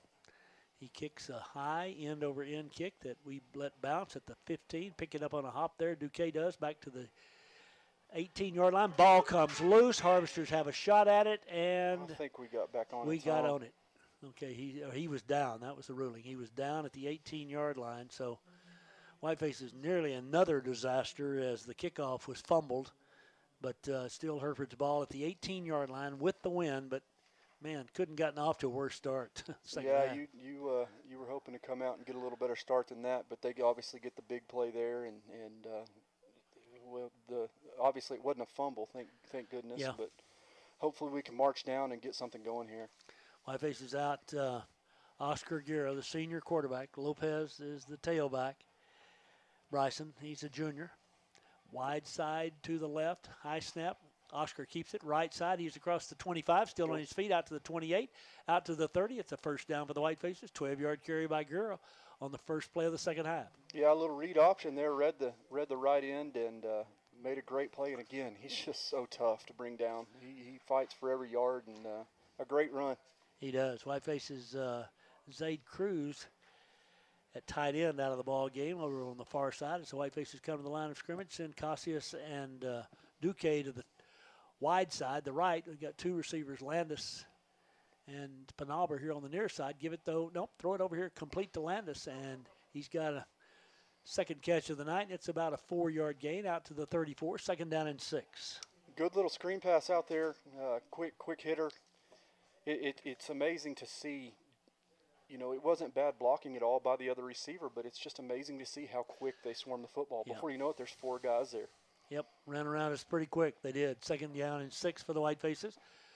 Wood and goes out to the top along with Duque. We've got 2 tight ends in this second and 6 situation from our 34. Give it to Lopez. He finds a seam. He's to the 40. He's out to the 45 and up to midfield. They catch him from the backside, throw him out of bounds down around the 47-yard line.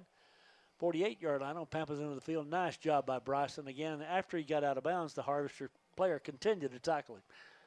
Yeah, and credit to the offensive line there. I know they've had their issues tonight, but that was some great blocking there to open up a hole for him. And we've really had quite a bit of success with these runs up the middle.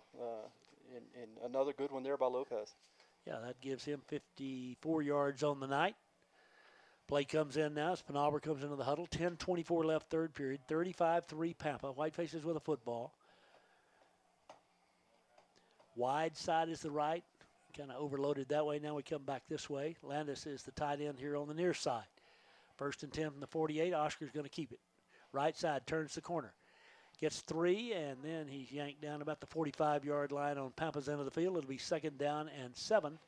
Stopped over there that time by the Harvesters' Thomas. Yeah, a little off-tackle play there that I thought that we were going to be able to get outside, but they strung it out well and a good tackle there. I thought we were going to be able to break that, but he was able to bring him down. Whiteface offensive line Includes Chris Sanchez here, the junior, 265-pounder on the near side. He's at the guard. Delosier next to him. 4 wideouts here on the second down and 7 play. Gura from the 45 fakes it, throws a little slip screen. Oh my goodness, we're tackled. Yeah, there's got to be a. Now and then after the play, another. Wow, Landis got tackled and the 45-yard line. You think there's 2 flags, Cindy? I think just one. I think they just called the holding on them. We were trying to run the slip screen to Sabian Landis, and I'm telling you, the guy was all over him. Now the officials are having a conference. This is dangerous. Conference is confused. I don't see what there is to talk about. He did everything but bring him down to the ground.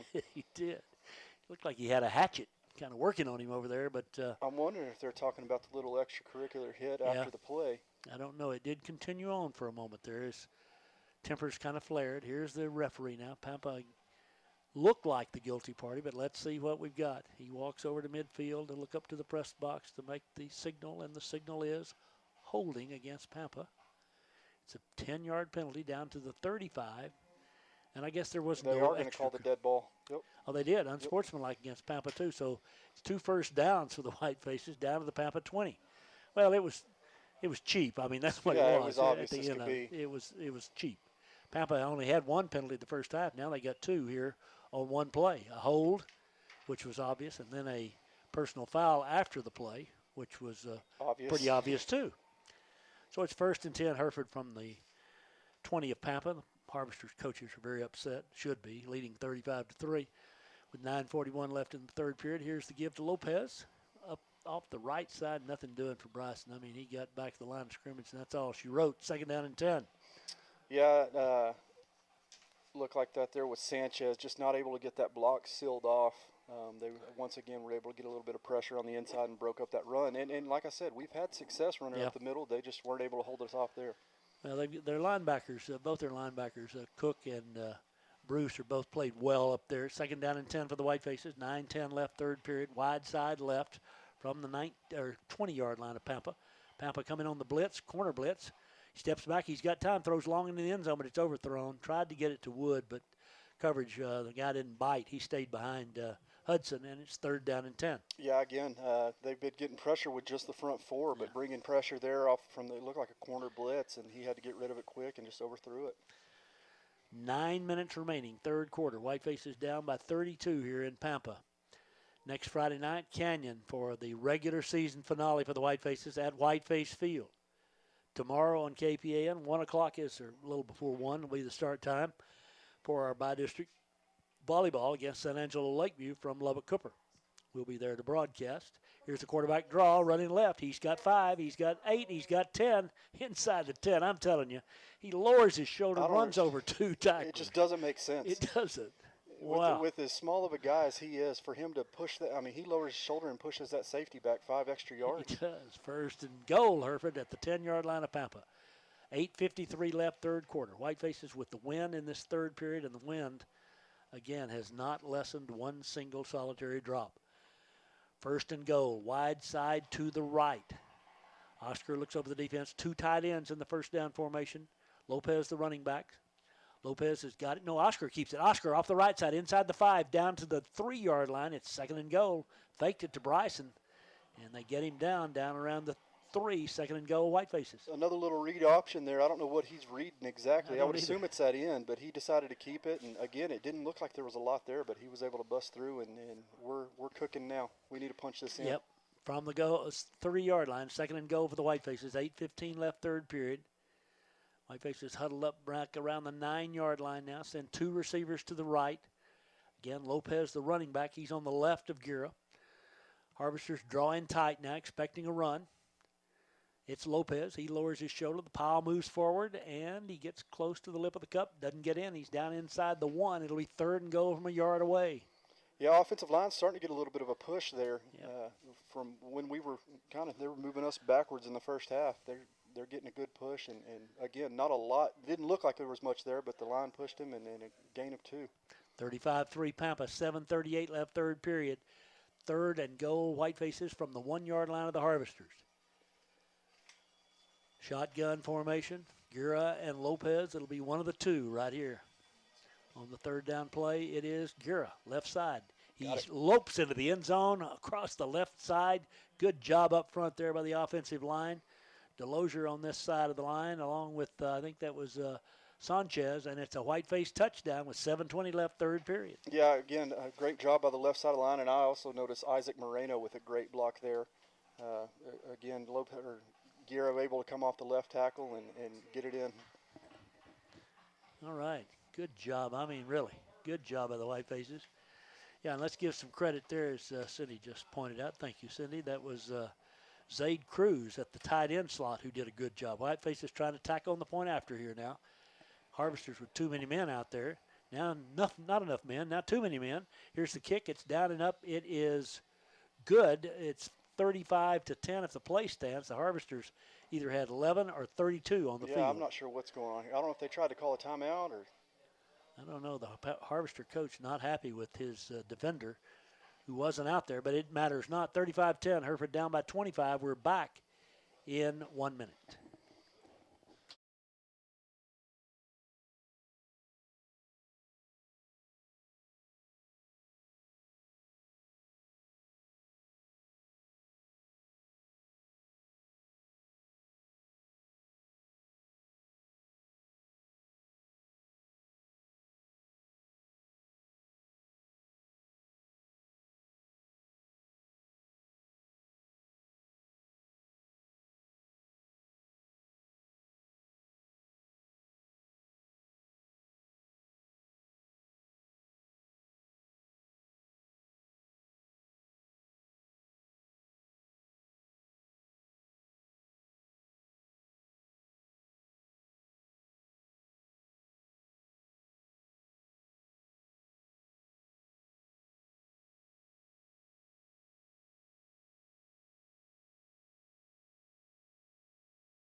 Drive for the Whitefaces results in the 1-yard touchdown run by Garrett to make it 35-10 as the Whitefaces get set to kick it away with 7:20 left in the third quarter.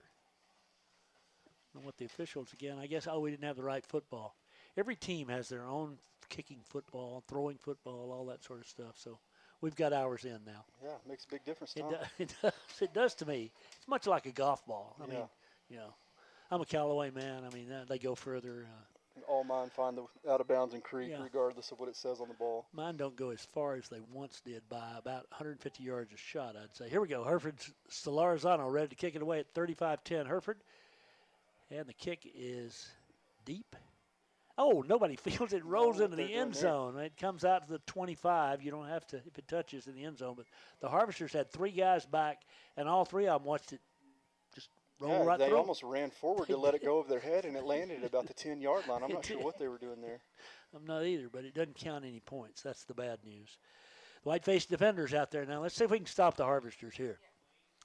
Urbanzik here on the near side. Gonzalez at a safety. Ramirez at a safety. Whitefaces with Fletcher back out there now on the defensive line. Altman. 4-man front for the Whitefaces here as Pampa comes up. Angelano again, the quarterback. He's thrown for a touchdown, run for, whoops, we're offside. He's got a free play here. He drops back, throws out to the left side. It's complete. Tackle made after a gain of about 8, but they'll take the penalty here, I would think, make it first down and 5. It's either 1st and 5 or 2nd and 1. See what the Harvesters opt to do. So the Whitefaces, no, they declined the penalty. Declined it. Okay, 2nd down and 1. So the pass and run is good up to the 34-yard line. Clock running, 7:10 left, third period. Again, the Harvesters into the breeze here in this quarter. They've got 4 wideouts, a running back. Angelano, the junior quarterback, sends a man in motion. That's the halfback. That's when they've been no, it's a quarterback draw. He's out to the 35, and a good job by Rangel to just kind of escort him politely out of bounds after a gain of 3. It'll be 2nd down and 7. Yeah, I thought they were going to throw it out here in the flat, but he kept it and went the other way, and I can't see who that was over there, but he made a great play running him out of bounds. That was a first down, though. They only needed 1. They got 3, so it's a first down up to the 30, out to the 37 on Pampa's end of the field. Clock running not running, stopped on the out-of-bounds play at 6:53 of the third period. Wide side right, Harvesters with the football and a 25-point lead. Again, Angelano looks over here now, using up all the 40-second clock he can. Gets everybody set. Snaps it. Gives it to the tailback running right. He cuts back. Lacey, he's across the 40. He's to the 45, still on his feet. Oh, my goodness, down at the 49 finally. We got him down by a shoelace, but he almost went the distance. Lucas Rangel with the tackle. Yeah, Slade Head in there, too.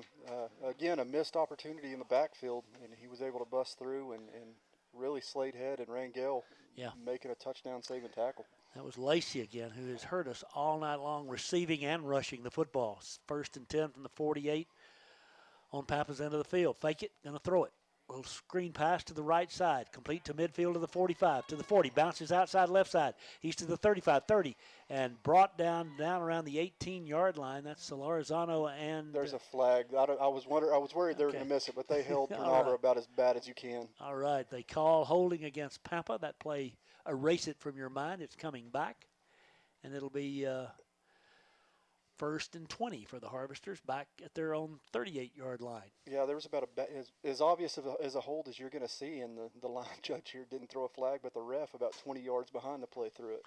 So it'll actually be from midfield. It'll be a 10-yard penalty there, and it'll be 1st and 18 instead of 1st and 20 back at the 40-yard line on Pampa's end of the field. Whitefaces having a hard time. I mean, when they make the catch, we just can't get them on the ground. Yeah, it has not been a great display of tackling tonight.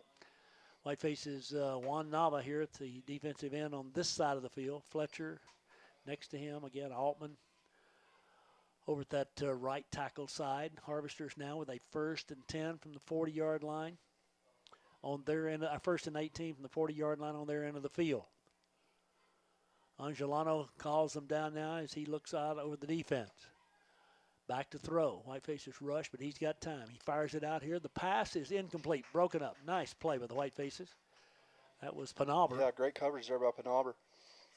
Well, 2nd down and 18. One of the few times we've been able, honestly, to defend the pass. He didn't make a great throw. Again, he's throwing into the wind. Yeah, I think the wind caught about a 5-6 yard out route, and it looked like it hung up in the wind a little bit, and Panaber was able to make a play on the ball. 2nd down and 18 for the Harvesters. Clock stopped on the incompletion with 5:54 left, 3rd quarter. Hereford at home next Friday night against Canyon in the regular season finale. Here's the snap. Going to throw. Nope. Going to run the draw.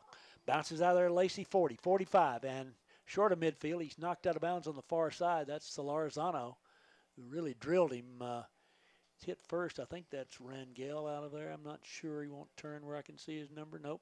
Yep, it is Rangel.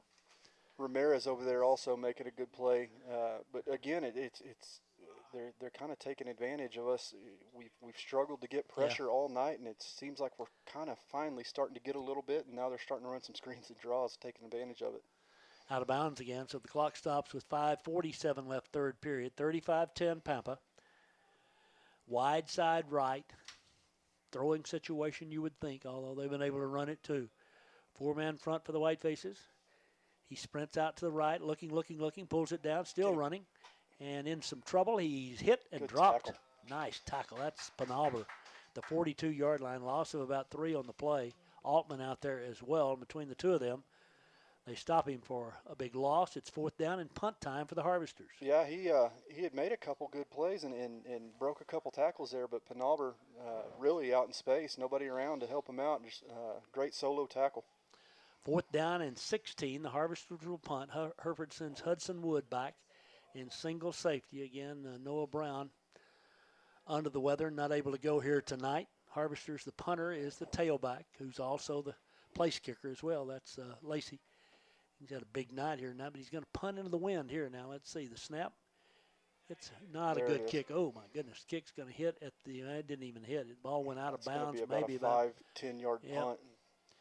Punted to the Hereford 49. So from his 42 to the 49, that's an 8-yarder, 9-yarder, and it's 1st and 10 Hereford. Good field position. 4:52 left with the wind here in the 3rd quarter. So the Whitefaces get the football back, trailing 35-10, and a chance to pull closer here, Chris. Yeah, good field position. Obviously, the wind definitely affected that punt there. Finally, we get to use it to our advantage, and like I said, great field position at midfield, and hopefully we can take advantage. A little more of the same that we saw in the last drive would work for me. Whitefaces come to the line of scrimmage with Juan Lopez as the center in the shotgun formation. Back to the tailback, to the quarterback. Oscar gets a couple, and then a flag comes in. This is going to be against the Whitefaces. 2-yard gain, but holding Hereford. It'll be 1st and 20 as they'll move it from the 49 back to the 39 on Hereford's end of the field. Well, that time watching Oscar as he got tackled, I mean, this is turf, and his head came down just bam into the turf as he got yanked down. But it's a 10-yard loss. Not only does he get a headache, but he gets he gets to do it over again. He's 10 yards further back. Yeah, and unfortunately, I saw the hold. I don't think it had much of an effect at all on the play. He was kind of behind the actual play. Pampa brings the play in from the Whiteface bench. We split Landis out to the right side, Pampa, also Duque. Single receiver split to the left on 1st and 20. Oscar out of the gun. Going to run the draw. Has 3, has 5 across the 45 to the 46. Again, making something where there's not very much is Oscar brought down by Sean Jensen, but it's a Whiteface gain of about 8. 2nd down, and we'll call it 2nd down 13. Yeah, and one a play that's not going to show up in the stat sheet, but a great lead block there by Lopez getting out in front, and it looked like it was a linebacker that he kicked out and allowed Guerra to get another 5-6 yards. Whitefaces send the play in from the sideline. Hustling in now, 2nd down and 13, 4:01 left, 3rd period. Line of scrimmage, the 46 on Hereford's end of the field. We've got 2 to the right, 2 to the left. Wide side is the right. Oscar. Oh, we moved. We can't do that. Everybody can see that. 2nd down and 18. Leal just trying to get a little bit of a head start there, coming out of his stance just a hair too early. Back to the 41 on Hereford's end of the field. Now it's 2nd down and 18 for the Whitefaces. 3:49 and counting. Clock running here. We're in the 3rd quarter. We're in Pampa. The Whitefaces trying to battle through this second half trail, 28-3 at halftime. Each team scored a touchdown here in the 3rd quarter.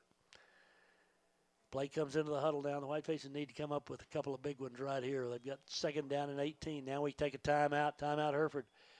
Trailing 35-10, 3:27 left, 3rd quarter. We're back in 30 seconds. Yes, Smith Oldham County Farm Bureau has been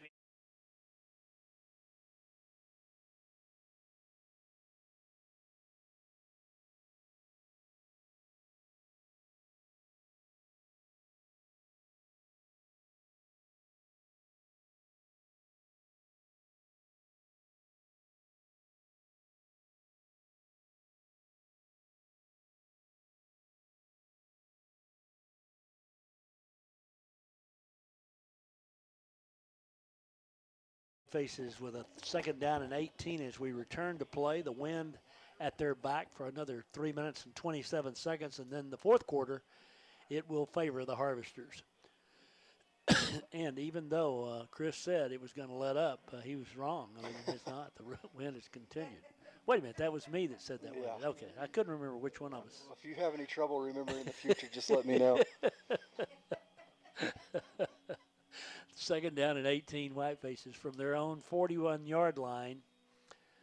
Hereford with the football and trying to come up with a big player on these next 2 here. Try to get a 1st down some way through hook or crook. Here's the 4-man rush. Oscar steps up. He's got some time. He looks long. He's got a man wide open. Duque at the 20. He makes the catch.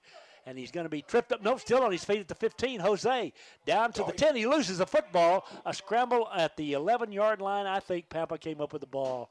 Jose just hustling, trying to get a few more yards.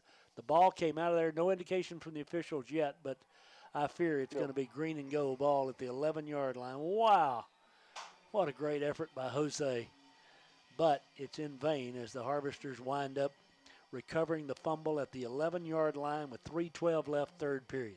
Yeah, it was a great play by Guerra, buying some time, kind of rolled out to his left and found a wide open Duque, and Duque really made a good run. He did. Just unable to hold on to the ball there at the end. Just kept struggling, and the struggle finally kind of got to be too much. It did. Whiteface defenders back out there now. Pampa starts from their own 11, 3:12 left, 3rd quarter. Again, they're into the wind in this 3rd period of the Harvesters. They lead by 25. Angelano, the quarterback, takes it, keeps it, rolls right, tries to get up the field, but nice defense by the Whitefaces, not much doing. That was Lucas Rangel who made the tackle. Nice tackle. 2nd down and 9. Yeah, it was great great containment there by the defensive end on the left side, and Angelano kind of cut it back inside, but like you said, Rangel with a great tackle. 2nd down and 9, clock running, 2:50 left, third quarter. Harvesters at their own 12-yard line, shotgun formation. When's the last time you saw somebody go down under center in a ball game? I tell you, not much. 2:37 left in the quarter now as he gets ready to take the snap. He's going to throw. Looking, throws long. Got a man out here. Whiteface is back defensively and knock it away. Great play.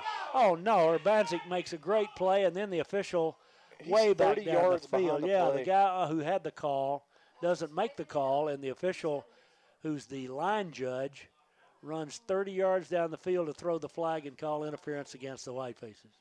That's tough. Yeah, man. you have the play. It's great coverage and a great play by Banzik, and the ref that the play is literally 3 yards in front of him, doesn't throw a flag, and for whatever reason this guy trailing the play by 30 yards wants to see how good his arm is and throws a flag. Into the wind too. Nice throw into the wind on the flag. Yeah. 2:27 left third period. That 15-yard gift moves it out to the 26-yard line. 1st and 10 Harvesters. Wide side left. Well, that was unfortunate. That was really a nice play by Urbanzik. Here's the pass to the near side, out of bounds. Gain up to about the 31. Coverage by Gonzalez. Going to bring up 2nd down and 7. Yeah, he's starting to get rid of it a lot quicker. You can definitely see our defensive line is starting to make some headway and get a little bit of pressure on him and getting rid of it as quick as he can. Yep. 2nd down, and we'll call it a long 6 for the Harvesters. From their own 26-yard or 31-yard line. Wide side to the left. They've got 4 wideouts and a running back in this formation. Angelano, the quarterback. Long count now as he looks over the defense. Still hasn't really gone into his signal count. Now he does. Gives it to the tailback, Lacey. He tries to reverse his field. He gets away momentarily, but only momentarily as the troops arrive. And it'll be 3rd down upcoming. Whiteface defender who got there is hurt. The first man there for the Whitefaces. Peyton Brown. Peyton got there and somehow got twisted up. He's still on his feet. He's going to stay in. Yep, he's going to stay out there. It'll be 3rd down and 7. Loss of 1 on the play. He made a great play to bust back there and had a chance to really get him for a big loss. Unable to hold on to the tackle, but luckily we were able to rally and get him down for not much of a gain afterwards. So the clock stopped on the injury. He is down, and with a timeout on the field, we'll take a 30-second break. It'll be 3rd down and 7 Pampa when we come back in 30 seconds.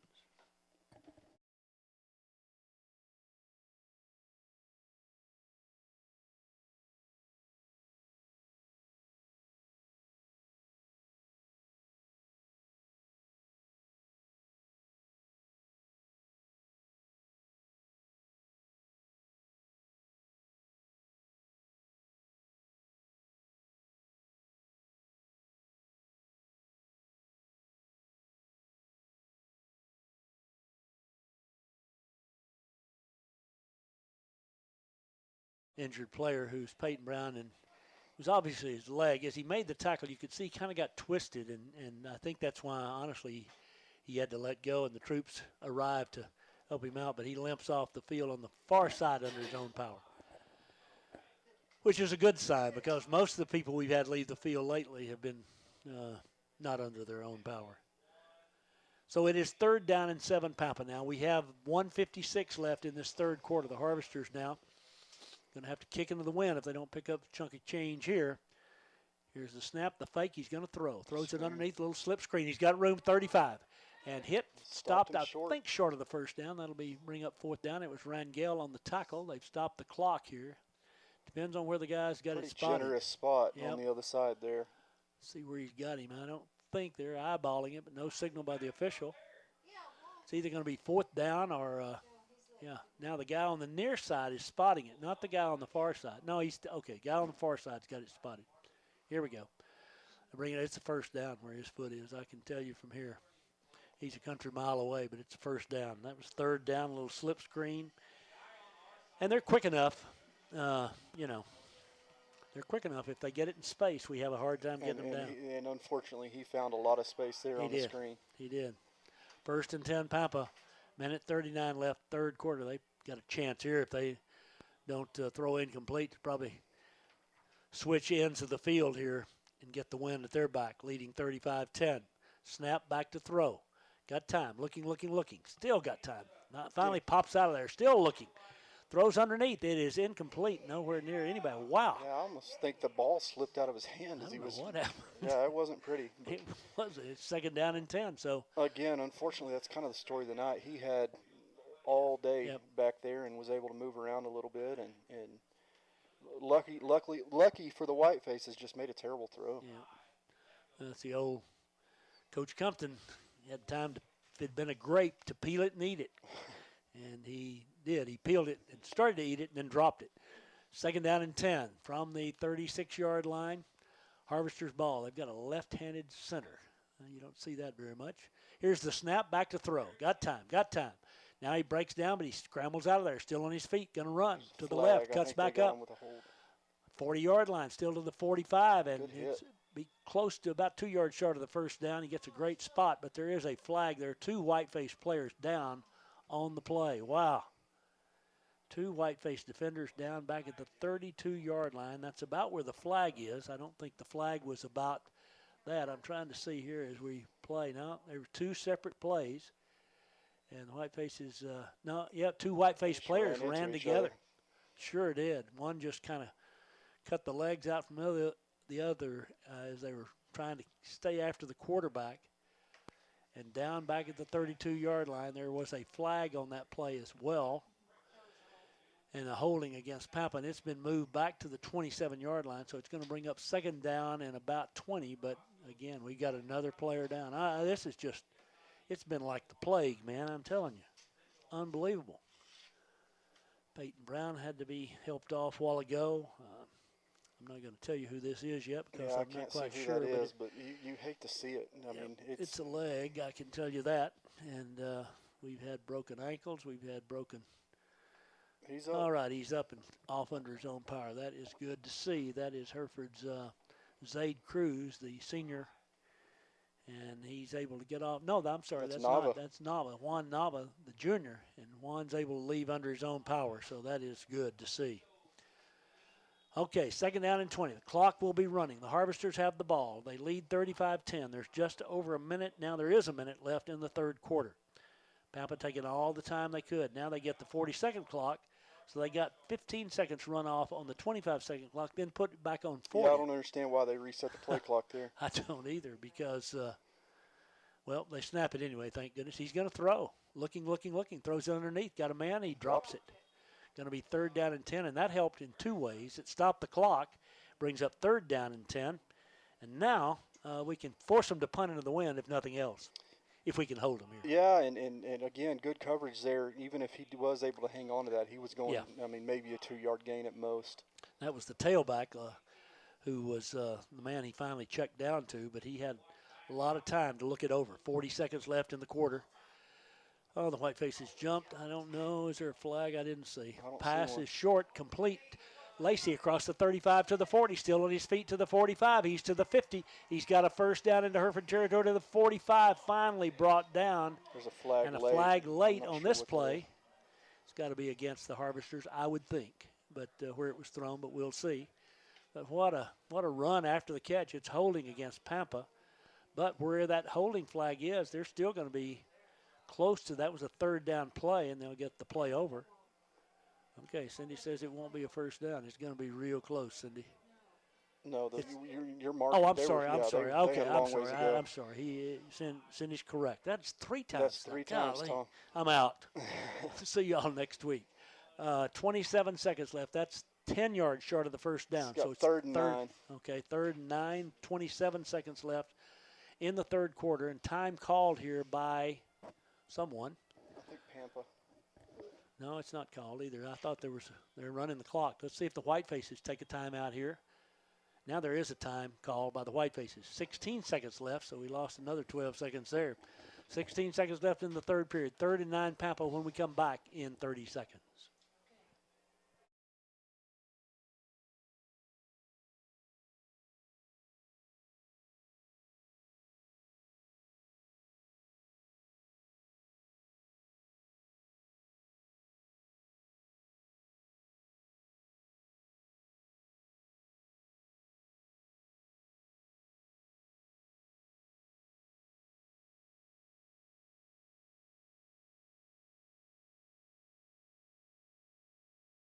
With a 3rd down and 9 going into the wind here in this 3rd quarter.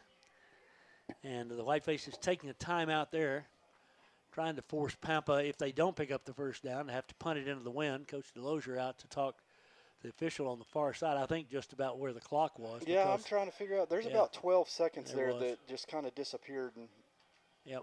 Whenever you're trying to get a stop before the quarter to help with the punt into the wind, I mean, that's obviously a big deal, and I could see why Delosier's not happy. Yeah, the referee says, I don't know. Well, if he doesn't know, who does? Yeah, I mean, they've got a guy out there. They've got a guy out there with a clock, so that's kind of what you're supposed to know. But they don't put any time back on the clock, so it's 3rd down and 9 for the Harvesters. 16 seconds left in the 3rd period. Whiteface defenders back out. Harvesters now, let's see if Angelano and the Harvesters can come up with 1st down yardage here. Whiteface secondary, Urbanzik here on the near side. Gonzalez next to him. Boy, we're up tight. 3rd down, back to throw. 4-man rush. He throws it for all he's worth. Near side and another flag against the Whitefaces. Another interference call. The 35-yard line of Pampa. Pass was out of bounds. Yeah, I do think he got there early, but I also don't think that's a catchable ball at all. No, it wasn't. The ball was well out of bounds when it went sailing over everybody's head. But it's a 15-yard penalty against the Whitefaces and a Harvester 1st down. So that's the 3rd interference call in this half, I believe, against the Whitefaces. All here on the near side of the field. So that moves it to the Hereford 47. There'll be one more play, 3rd quarter play here with Pampa going into the wind.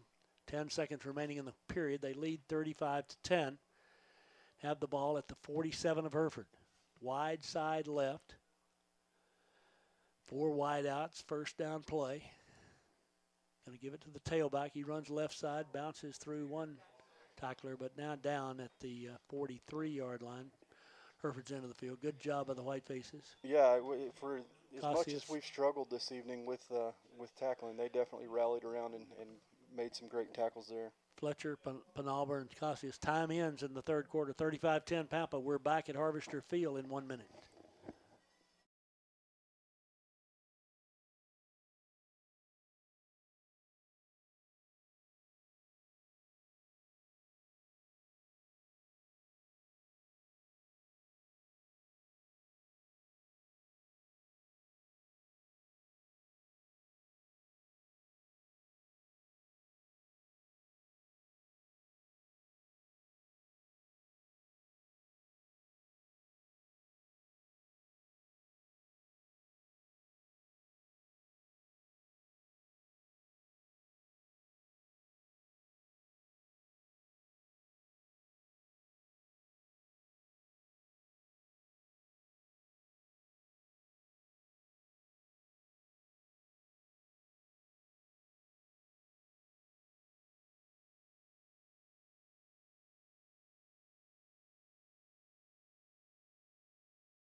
All right, the things that happen here in the booth. I mean, Cindy's like 3 feet from the trash can, and she misses. What kind of athlete is that? See, Cindy, I was trying to help you out earlier, but you're not helping me out now. Wow, second down. That was one of the most unathletic throws to the trash can I've ever seen. The wind. 2nd down and 6, Pampa. Wide side left as we begin the final quarter. Harvesters up by 25. Cindy was a basketball coach, too, at one point. Here, back to throw now. He's got all day again. Rolls left, pressure comes, throws back against the grain. It is complete inside the 30-yard line, down to about the 28-yard line of the Harvesters with a fresh set of downs as the catch was made by Murak. Again, you're gonna look at the end of this game and look at numbers, passing yardage, and you might think that these DBs just didn't have a good game, but, I mean, we have just gotten zero pressure, and both quarterbacks have had all day to sit back and kind of pick us apart. It's 1st and 10 from the 28. Here's the tailback right side. He's got 10. He's going to score. Wow. I mean, across the right side at the 15-yard line, it opened up like the Red Sea. Yeah. And Jordan Lacey scampers into the end zone for the 4th time tonight, I believe. Yeah, the right side of their line obviously opened up a big hole there, and he busted through, and there was no 2nd or 3rd level. He's got good speed. Again, he's the backup tailback, and It is 41-10 Pampa as the Harvesters try to tack on the point after. 11:28 to play. Again, the ball carrier is also the kicker. Whitefaces had too many players on the field, but we get one off at the last moment. Snaps down, the kick's up, it's far enough, it's good. 42-10, Pampa by 32. We got a flag at the end of this one. Wait a minute before we go away. Let's see what the flag is. Pointing at Pampa's number 79, I think. So I don't know what this is, but I'm thinking it's going to be a personal foul against the Harvesters. We'll check it out when we come back. It's unsportsmanlike against Pampa. We'll be back with the Harvesters kickoff in 1 minute.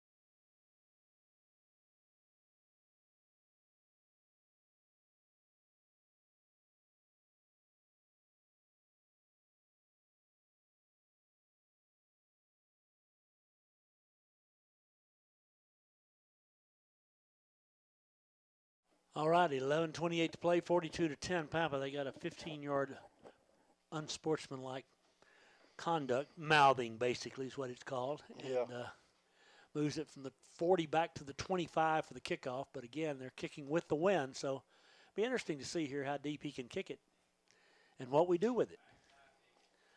Whitefaces have Penalver and Duque back around the 25-yard line, anticipating this kick. I dare say he can get it to the 25 the way he's kicked it. If that's what he tries to do, he may just keep this thing low along the ground. I don't know.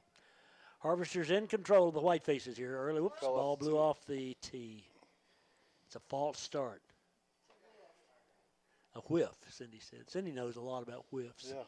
She has personal experience. Great athlete that she is. Yeah. So he'll reload, put it up there on the tee, and go again. Wind again, very stout out of the south at the back of the Harvesters here in this fourth quarter. In a game, they lead 42-10. Kick is high and deep. Penalver goes back, picks it up at the 15. Here he comes back. 20, running to his left, 25. Trying to get outside, he can't get there. He is bulldogged down around the 24-yard line, so pretty good job by the Harvesters. Yeah, we running a little too east and west there, trying to string it out and get outside, and it just wasn't working. No, we're not kind of a get outside sort of bunch. It showed there. Yep. He tried, and just couldn't get the corner. Too many Harvesters. Whitefaces into too many Harvesters. I like that.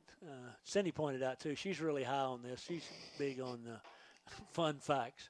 The junior high, Pampa, the Harvesters are the varsity, and the junior high is the Reapers. Just, in case you want to write that down at home. 1st and 10, Hereford from the 24-yard line. Gura keeps it right up the gut. The little guy goes, and he gets about 5. It'll be 2nd down and 5 from the 29. Yeah, busted through there again. It doesn't seem like there's a lot there, but after a quick little spin move, he's able to get about 5 or 6. Good, tough run. It was. Sanchez up there in the offensive line. He and Juan Lopez, who was injured earlier. Good to see him back out there. The Whitefaces, Leal, senior at the tackle here on the near side. 2nd down and 5, Whitefaces, 10:49 to play. 4-man front for the Harvesters. Going to throw the little slip screen. It's incomplete. It could be backward. No, they called pretty it close, incomplete. yep. Intended for Penalver, but boy, the wind caught that sucker. Yeah, you don't see the wind affect screen passes too often, but it did there. It took that thing and looked like a slider. Chris was it did. Parker would have been proud of that. He would have. He would have. The only problem is that's not what we were looking for right there. We were looking for a fastball, and we got a slider. 3rd down and 5. Now that stops the clock, and poor Duque. He's not punted anywhere except into the wind tonight. Yeah. The only punt with the wind, we faked it, and he didn't get to kick it. 3rd down and 5. 10:42 to play.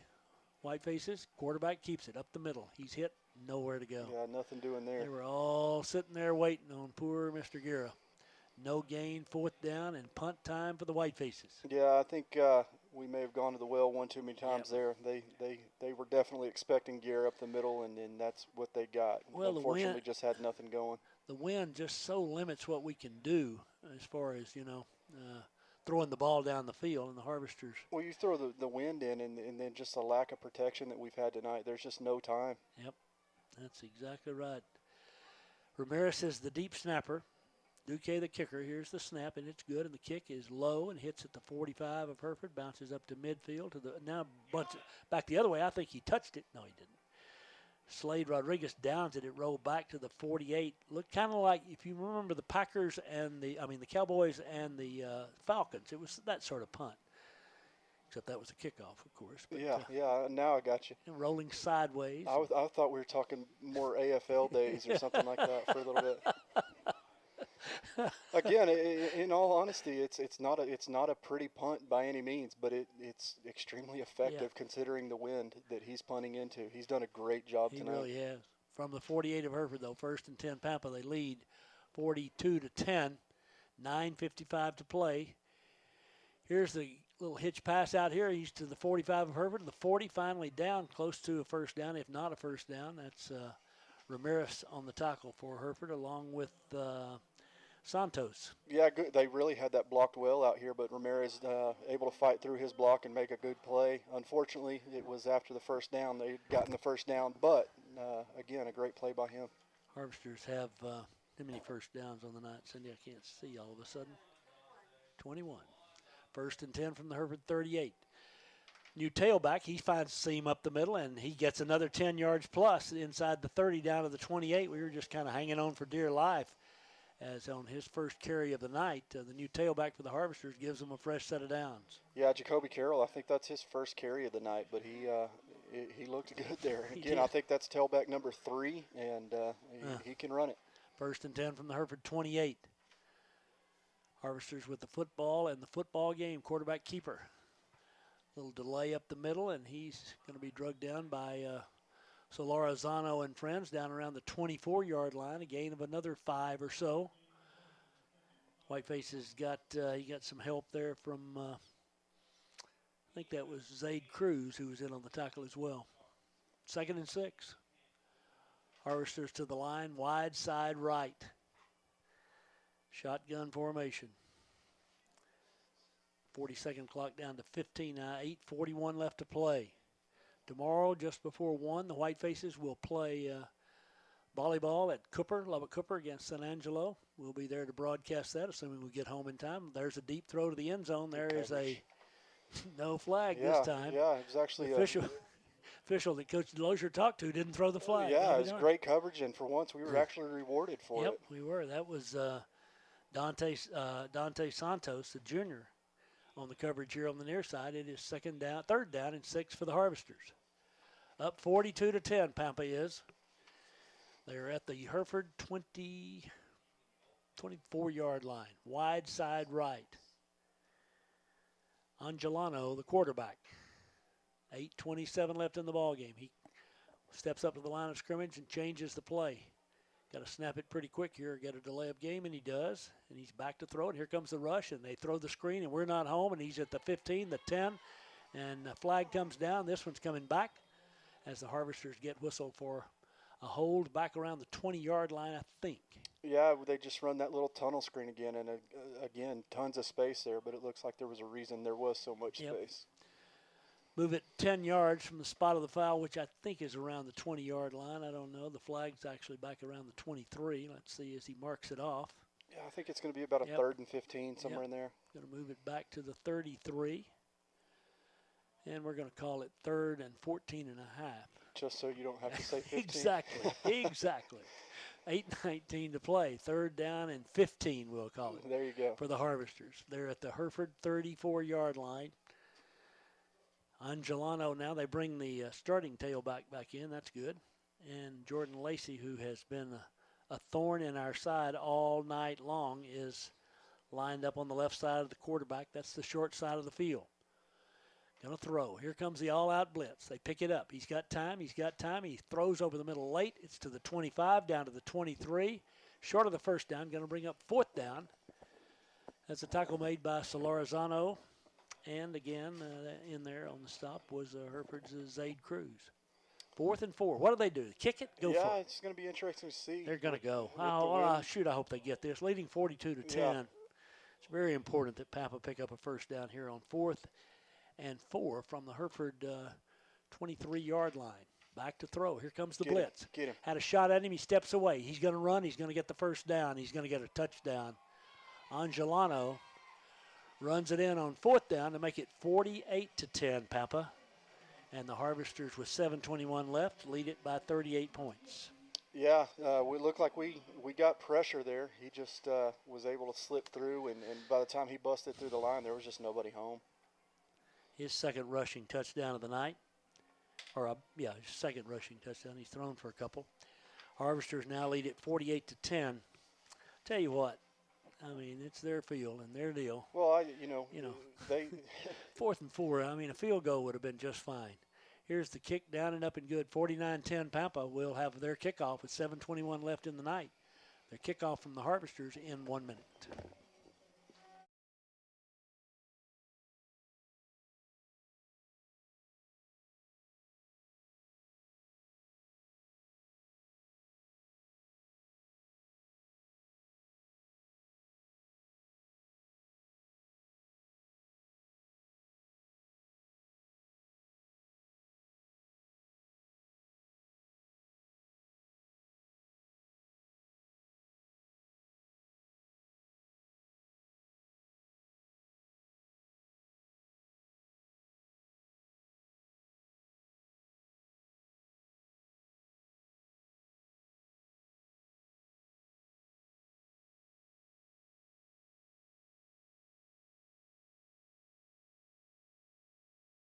Third quarter, actually 7 minutes and 21 seconds. Fourth quarter, 7 minutes, 21 seconds left to play. The Whitefaces trailing 49 to 10.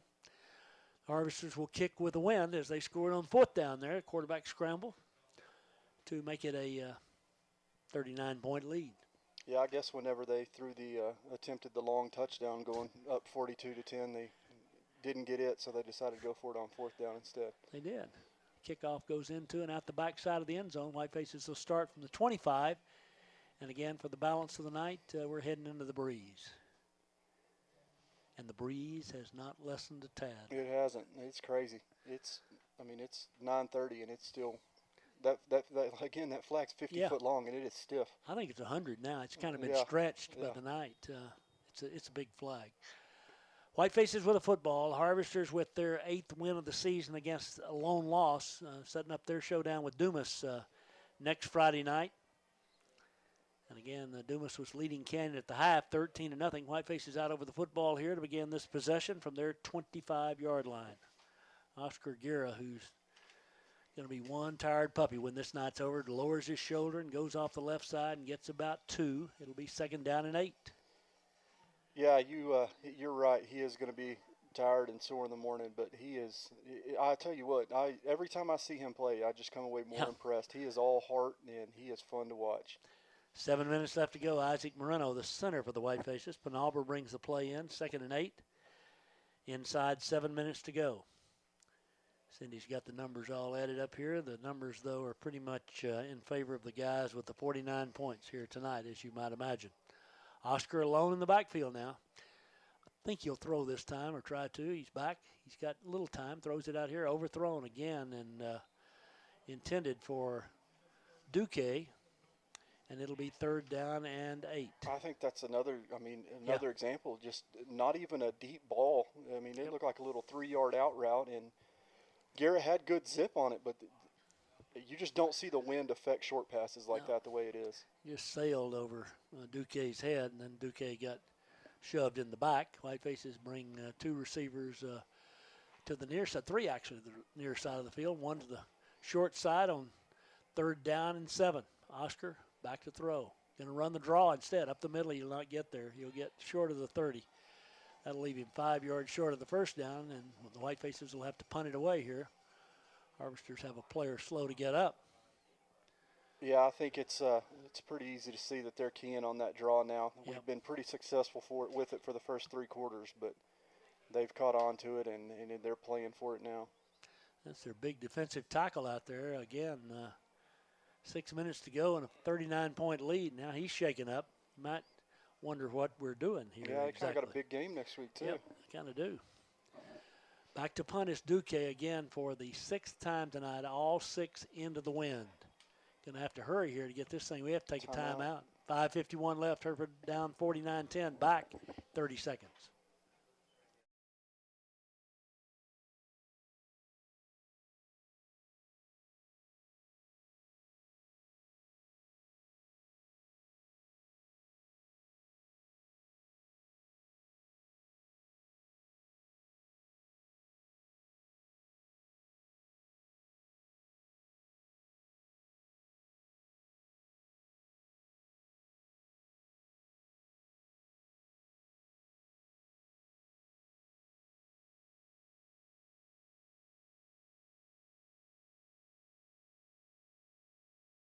.51 left. Harvesters should get it in great field position here for their next possession. As Duque ready to punt. Here's the snap. Here comes the rush. Kick hits at midfield, bounces to the 45, bounces to the 40, rolls on down to the 39-yard line. Great punt. It's about as ugly a punt as you'll ever see, but it is extremely effective. He's done a great job tonight. It is. And the Whitefaces defensive unit back out there.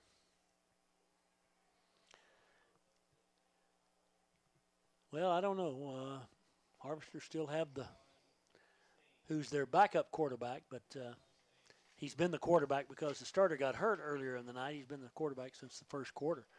He's still out there, and he's still throwing. Yep, near side, little slip screen to the 40. Flag going to come in. They're going to call part of this back, I think. I don't know. Maybe a face mask against the Whiteface. There's 2 flags on the play. No gain on the play. Throwing the football. Come on, man.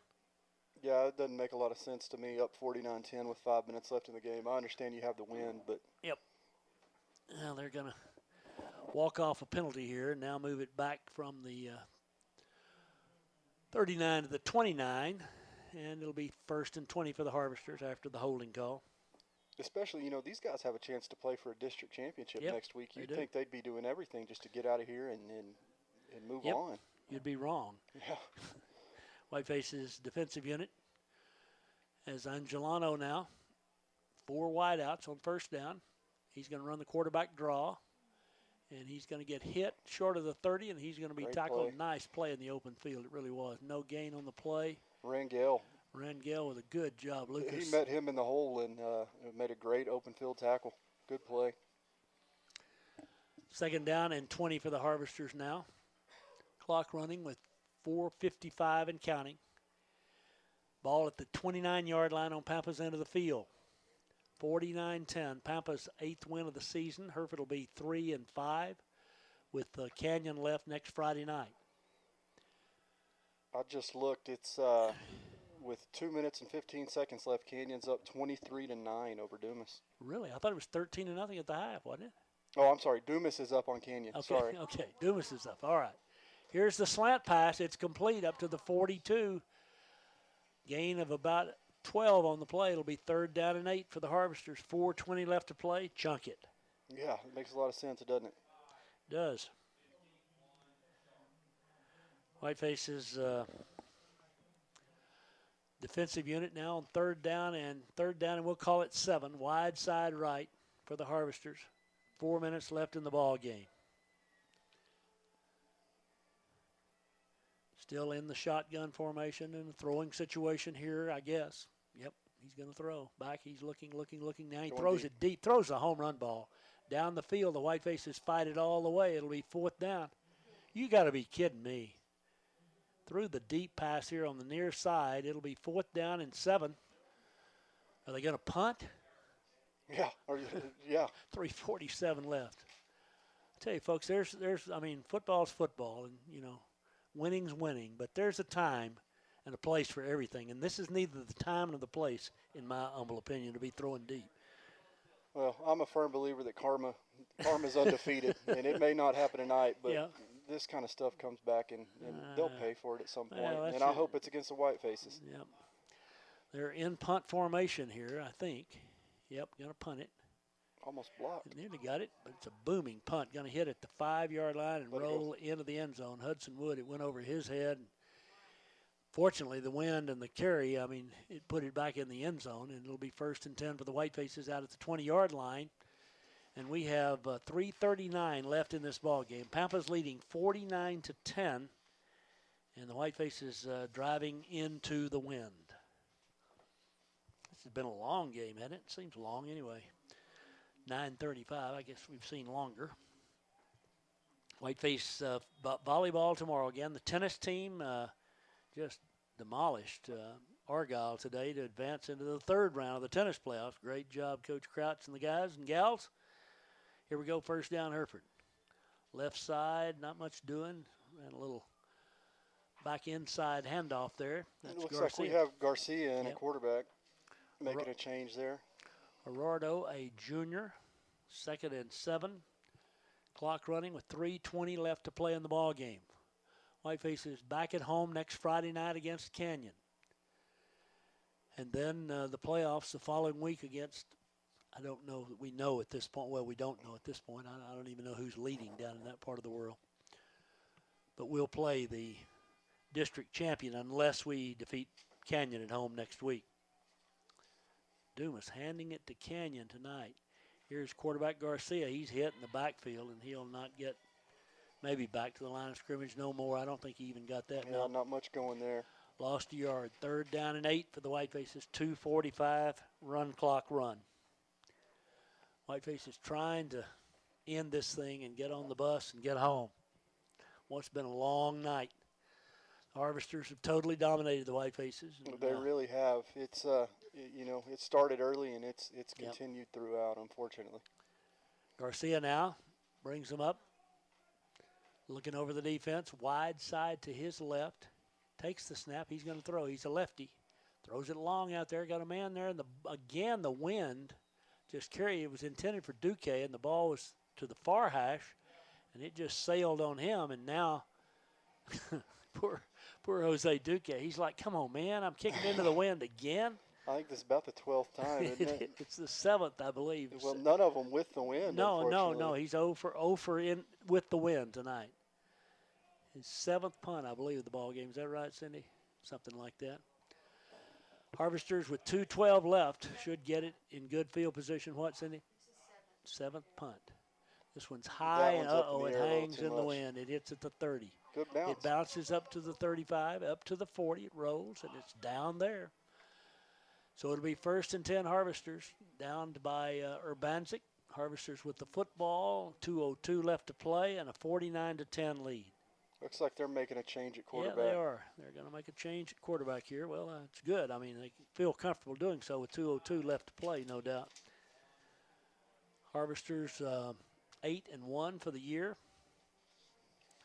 1-1 in the district. They'll head to Dumas next Friday night for a game that if Dumas wins, they're the district champs once again. Here's the give up the middle from the backside. Good hustle by the Whitefaces and good tackle there. Nava there coming off the edge. Nothing doing for the Harvesters. Juan Nava with the tackle. It'll be 2nd down and 10. Clock running now with 1:48 left to play. You know, I think that says a lot about these guys. I mean, that's a perfect example. This game obviously has not gone the way that we wanted it to tonight, but here we are down 39 with 1.5 minutes left, and guys like Nava are still just playing as hard as they can. Says a lot about them. It does. It does indeed. 1:31 to go. The Harvester's going to snap it here on 2nd down with probably about 1:20 left in the ball game. Here's the snap. Quarterback keeps it running right, cuts up the field. He's got about 5 down to the 35-yard line, 34-yard line, brings up 3rd down.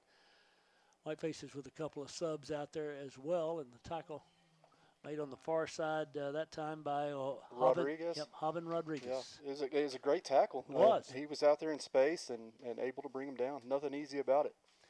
Harvesters can snap it here on 3rd down. In fact, they could kneel at this point if they chose. We're down to 50 seconds left to play. 49-10, Pampa on top of the Whitefaces.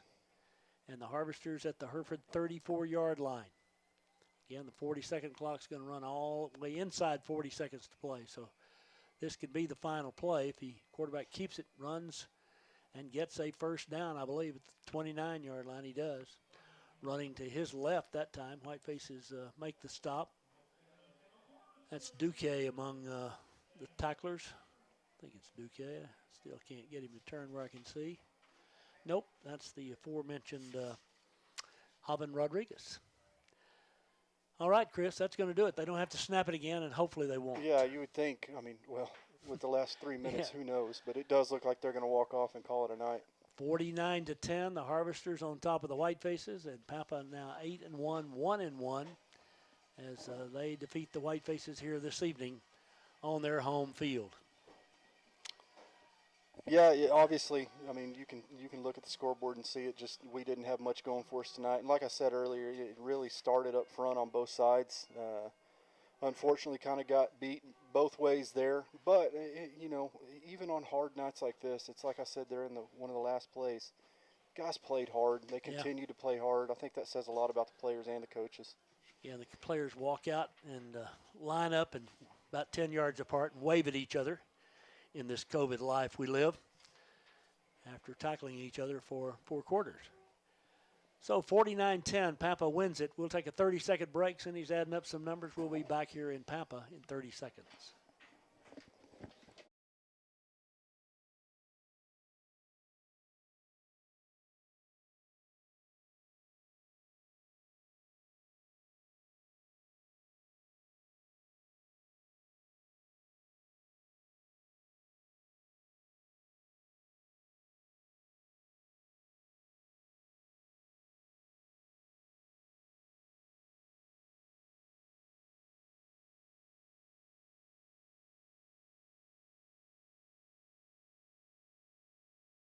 School song being played over across the way by the Mighty Maroon Band. And the Whiteface players on the short end of a 49-10 score here tonight. It was 48-10 last week in the loss to Dumas. And it doesn't get much easier. I mean, an irritated Canyon team probably coming to town next Friday night, because last time Chris checked there, it was 23-9 Dumas with less than a couple of minutes to play over there on that one. So Dumas, that's the final, 23-9. Dumas with a most convincing win. Again, Canyon scoring 50 a game and limited to 9 tonight by Dumas. So tip of the hat to the Demons. Harvester's about to come over here and play the school song on their side of the field. Cindy's going to get the numbers all added up here, and we'll pass them along in a minute. Your thoughts, Christopher? Again, I mean, it's obvious to see, or, it just didn't go our way. Again, you try to find little things here and there that worked. I was really impressed. And again, kind of trying to take advantage of their pass rush. Really kind of had some good success running the ball up the middle. I think they kind of really started focusing on it and shut it down. But, again, the way these kids fight, it shows. Maybe not on the scoreboard, but if you're here, if you're watching online, it's easy to see down the stretch. They're still playing hard, and I know going into next week they have their work cut out for them again. But hopefully we see a good turnout there, especially for some of these seniors. It's been a hard year with the COVID and everything that's going on. One last game at home. Hopefully we get out and they get a good turnout and support those guys, and hopefully come home with an upset. Yeah, that'd be a splendid way to end it all next week. See y'all, coaches. You guys be careful. Whitefaces stayed out on the field there while the Pampa band played their school song, and now they kneel around Coach DeLosier, and they'll get a final word. Again, Whitefaces, so many injured players, and tonight without Noah Brown because of sickness. And if there was ever a game where you need a guy like Noah Brown, it's tonight. Yep, it's just about any time we play, we can use Noah. Absolutely. We could. Whitefaces on the night. Here is the team stats: 23-13 Pampa in first downs, 128 to 193. Hereford rushing and Pampa rushing, 95 and 273. Pampa 273 passing. Pampa just a little over doubled us up on offense, 466 to 223. We were 6 out of 17 throwing the ball, so 6 out of 16 for Oscar tonight. They had an intercept, but again, that wasn't him. That was on the fake punt. Pampa was 21 out of 26 throwing the ball. And they punted 3 times for 41. Us 7 for 26. but all 7 punts were into about a Yeah, that 26 20, does not 20, it does do his not. night justice at all. It does not. The Whitefaces, we had 3 fumbles, lost 2. Pampa lost 1 fumble. The Whitefaces and Pampa both penalized about the same. And again, from the get-go, Pampa scored at 4:12 in the first quarter. They scored at 1:52 the first quarter. Then in the second quarter, they scored 4 times, one with 16 seconds left on a 7-yard pass, and came out and scored on the first play of the third quarter, 76-yard pass play. Hereford's only touchdown, Aguirre on a 1-yard run at 7:20 of the third quarter. Whitefaces got down there with the score 35-10, got down there again and lost a fumble after a great catch by Duque and run, and the ball came out at the end, and the Whitefaces wind up on the short end of the score. Lopez 15 for 65. Oscar had 64 yards rushing despite all the sacks and all tonight. So you said, I'm sorry, 64? 64. Yeah, that's was that right, unbelievable. Cindy? Yeah, 64 yards rushing for Giro. And the Whitefaces, a couple of catches for Lopez, a couple of catches for Landis, and 2 catches for Duque, one of those for 51 yards, the one that I mentioned earlier where we lost the fumble. And that kind of sums up the night. You know, it does, yeah. It's almost like 1 step forward, 2 steps back. We, finally catch a break and get a good play, and unfortunately they just made a better play and were able to strip it and get on it. Harvester players leaving the field now. Whitefaces have gone into the locker room, and again, Pampa, their starting quarterback, hurt in the first quarter tonight. We don't know. Yeah, I never saw him how again. badly. I didn't see him either. He certainly didn't come back out in uniform. And so the Harvesters going to Dumas next week may be a man short. They missed their. And I'm curious. You've seen both teams now. What do you think about that next week? I think Dumas is really good. Are That's they? what I think. I think Dumas is real good. I do. I think they play great defense. They hustle to the ball. They've got a good quarterback. They've got a good tailback, and they do things. They do things the way you want to do things. Yeah. I mean, they do things. They play hard. They play sound, and I think they'll handle Pampa. I do. Okay. I'm impressed that they hold Canyon to 9 points. That's I'm impressed that Pampa held Canyon. I mean, Canyon held them to 21 points last week, and. So, I don't know. Pampa's certainly the defending champ, and I think they'd won, that's 16 or 17 in a row district games now they've won. They've got quite a streak going there. So, I think they've got a chance to go a long way in the playoffs, the Harvesters. Yeah, that'll be interesting to watch. Again, it just kind of depends a lot of times on your draw and how that works. But here tonight, Pampa certainly more than the Whitefaces bargained for, and the Whitefaces come up on the short end of the score. 49-10. So we're 3-5 with Canyon coming to town. The Harvesters are 8-1 going to Dumas next Friday night. Volleyball tomorrow. Again, congratulations to the Whiteface tennis team on their victory today over Argyle. Volleyball tomorrow against San Angelo Lakeview. Will be on the air a little before 1 down at Lubbock Cooper. And then volleyball, if they win, will play again next Tuesday night, and the football next Friday night. So that's kind of what we got going on here, Chris. Enjoyed it, Chris. Absolutely. Appreciate you. Thanks for Appreciate having me you again. coming all the way across town here from Pampa. It was a long drive, about 4 minutes. So. And by the way, Chris wanted me to mention Philip, too. Philip, we really appreciate you, and the fact that you are a critic of the Cowboys and all is just really nice. And, we just wanted to say thanks. A big thank you. Hats off to you. I'm forever grateful. Hats off to you. That's it. And on that hats off to you comment, we'll end the night. For Cindy Simons and Chris Bridwell, this is Tom Simons saying thanks for joining us.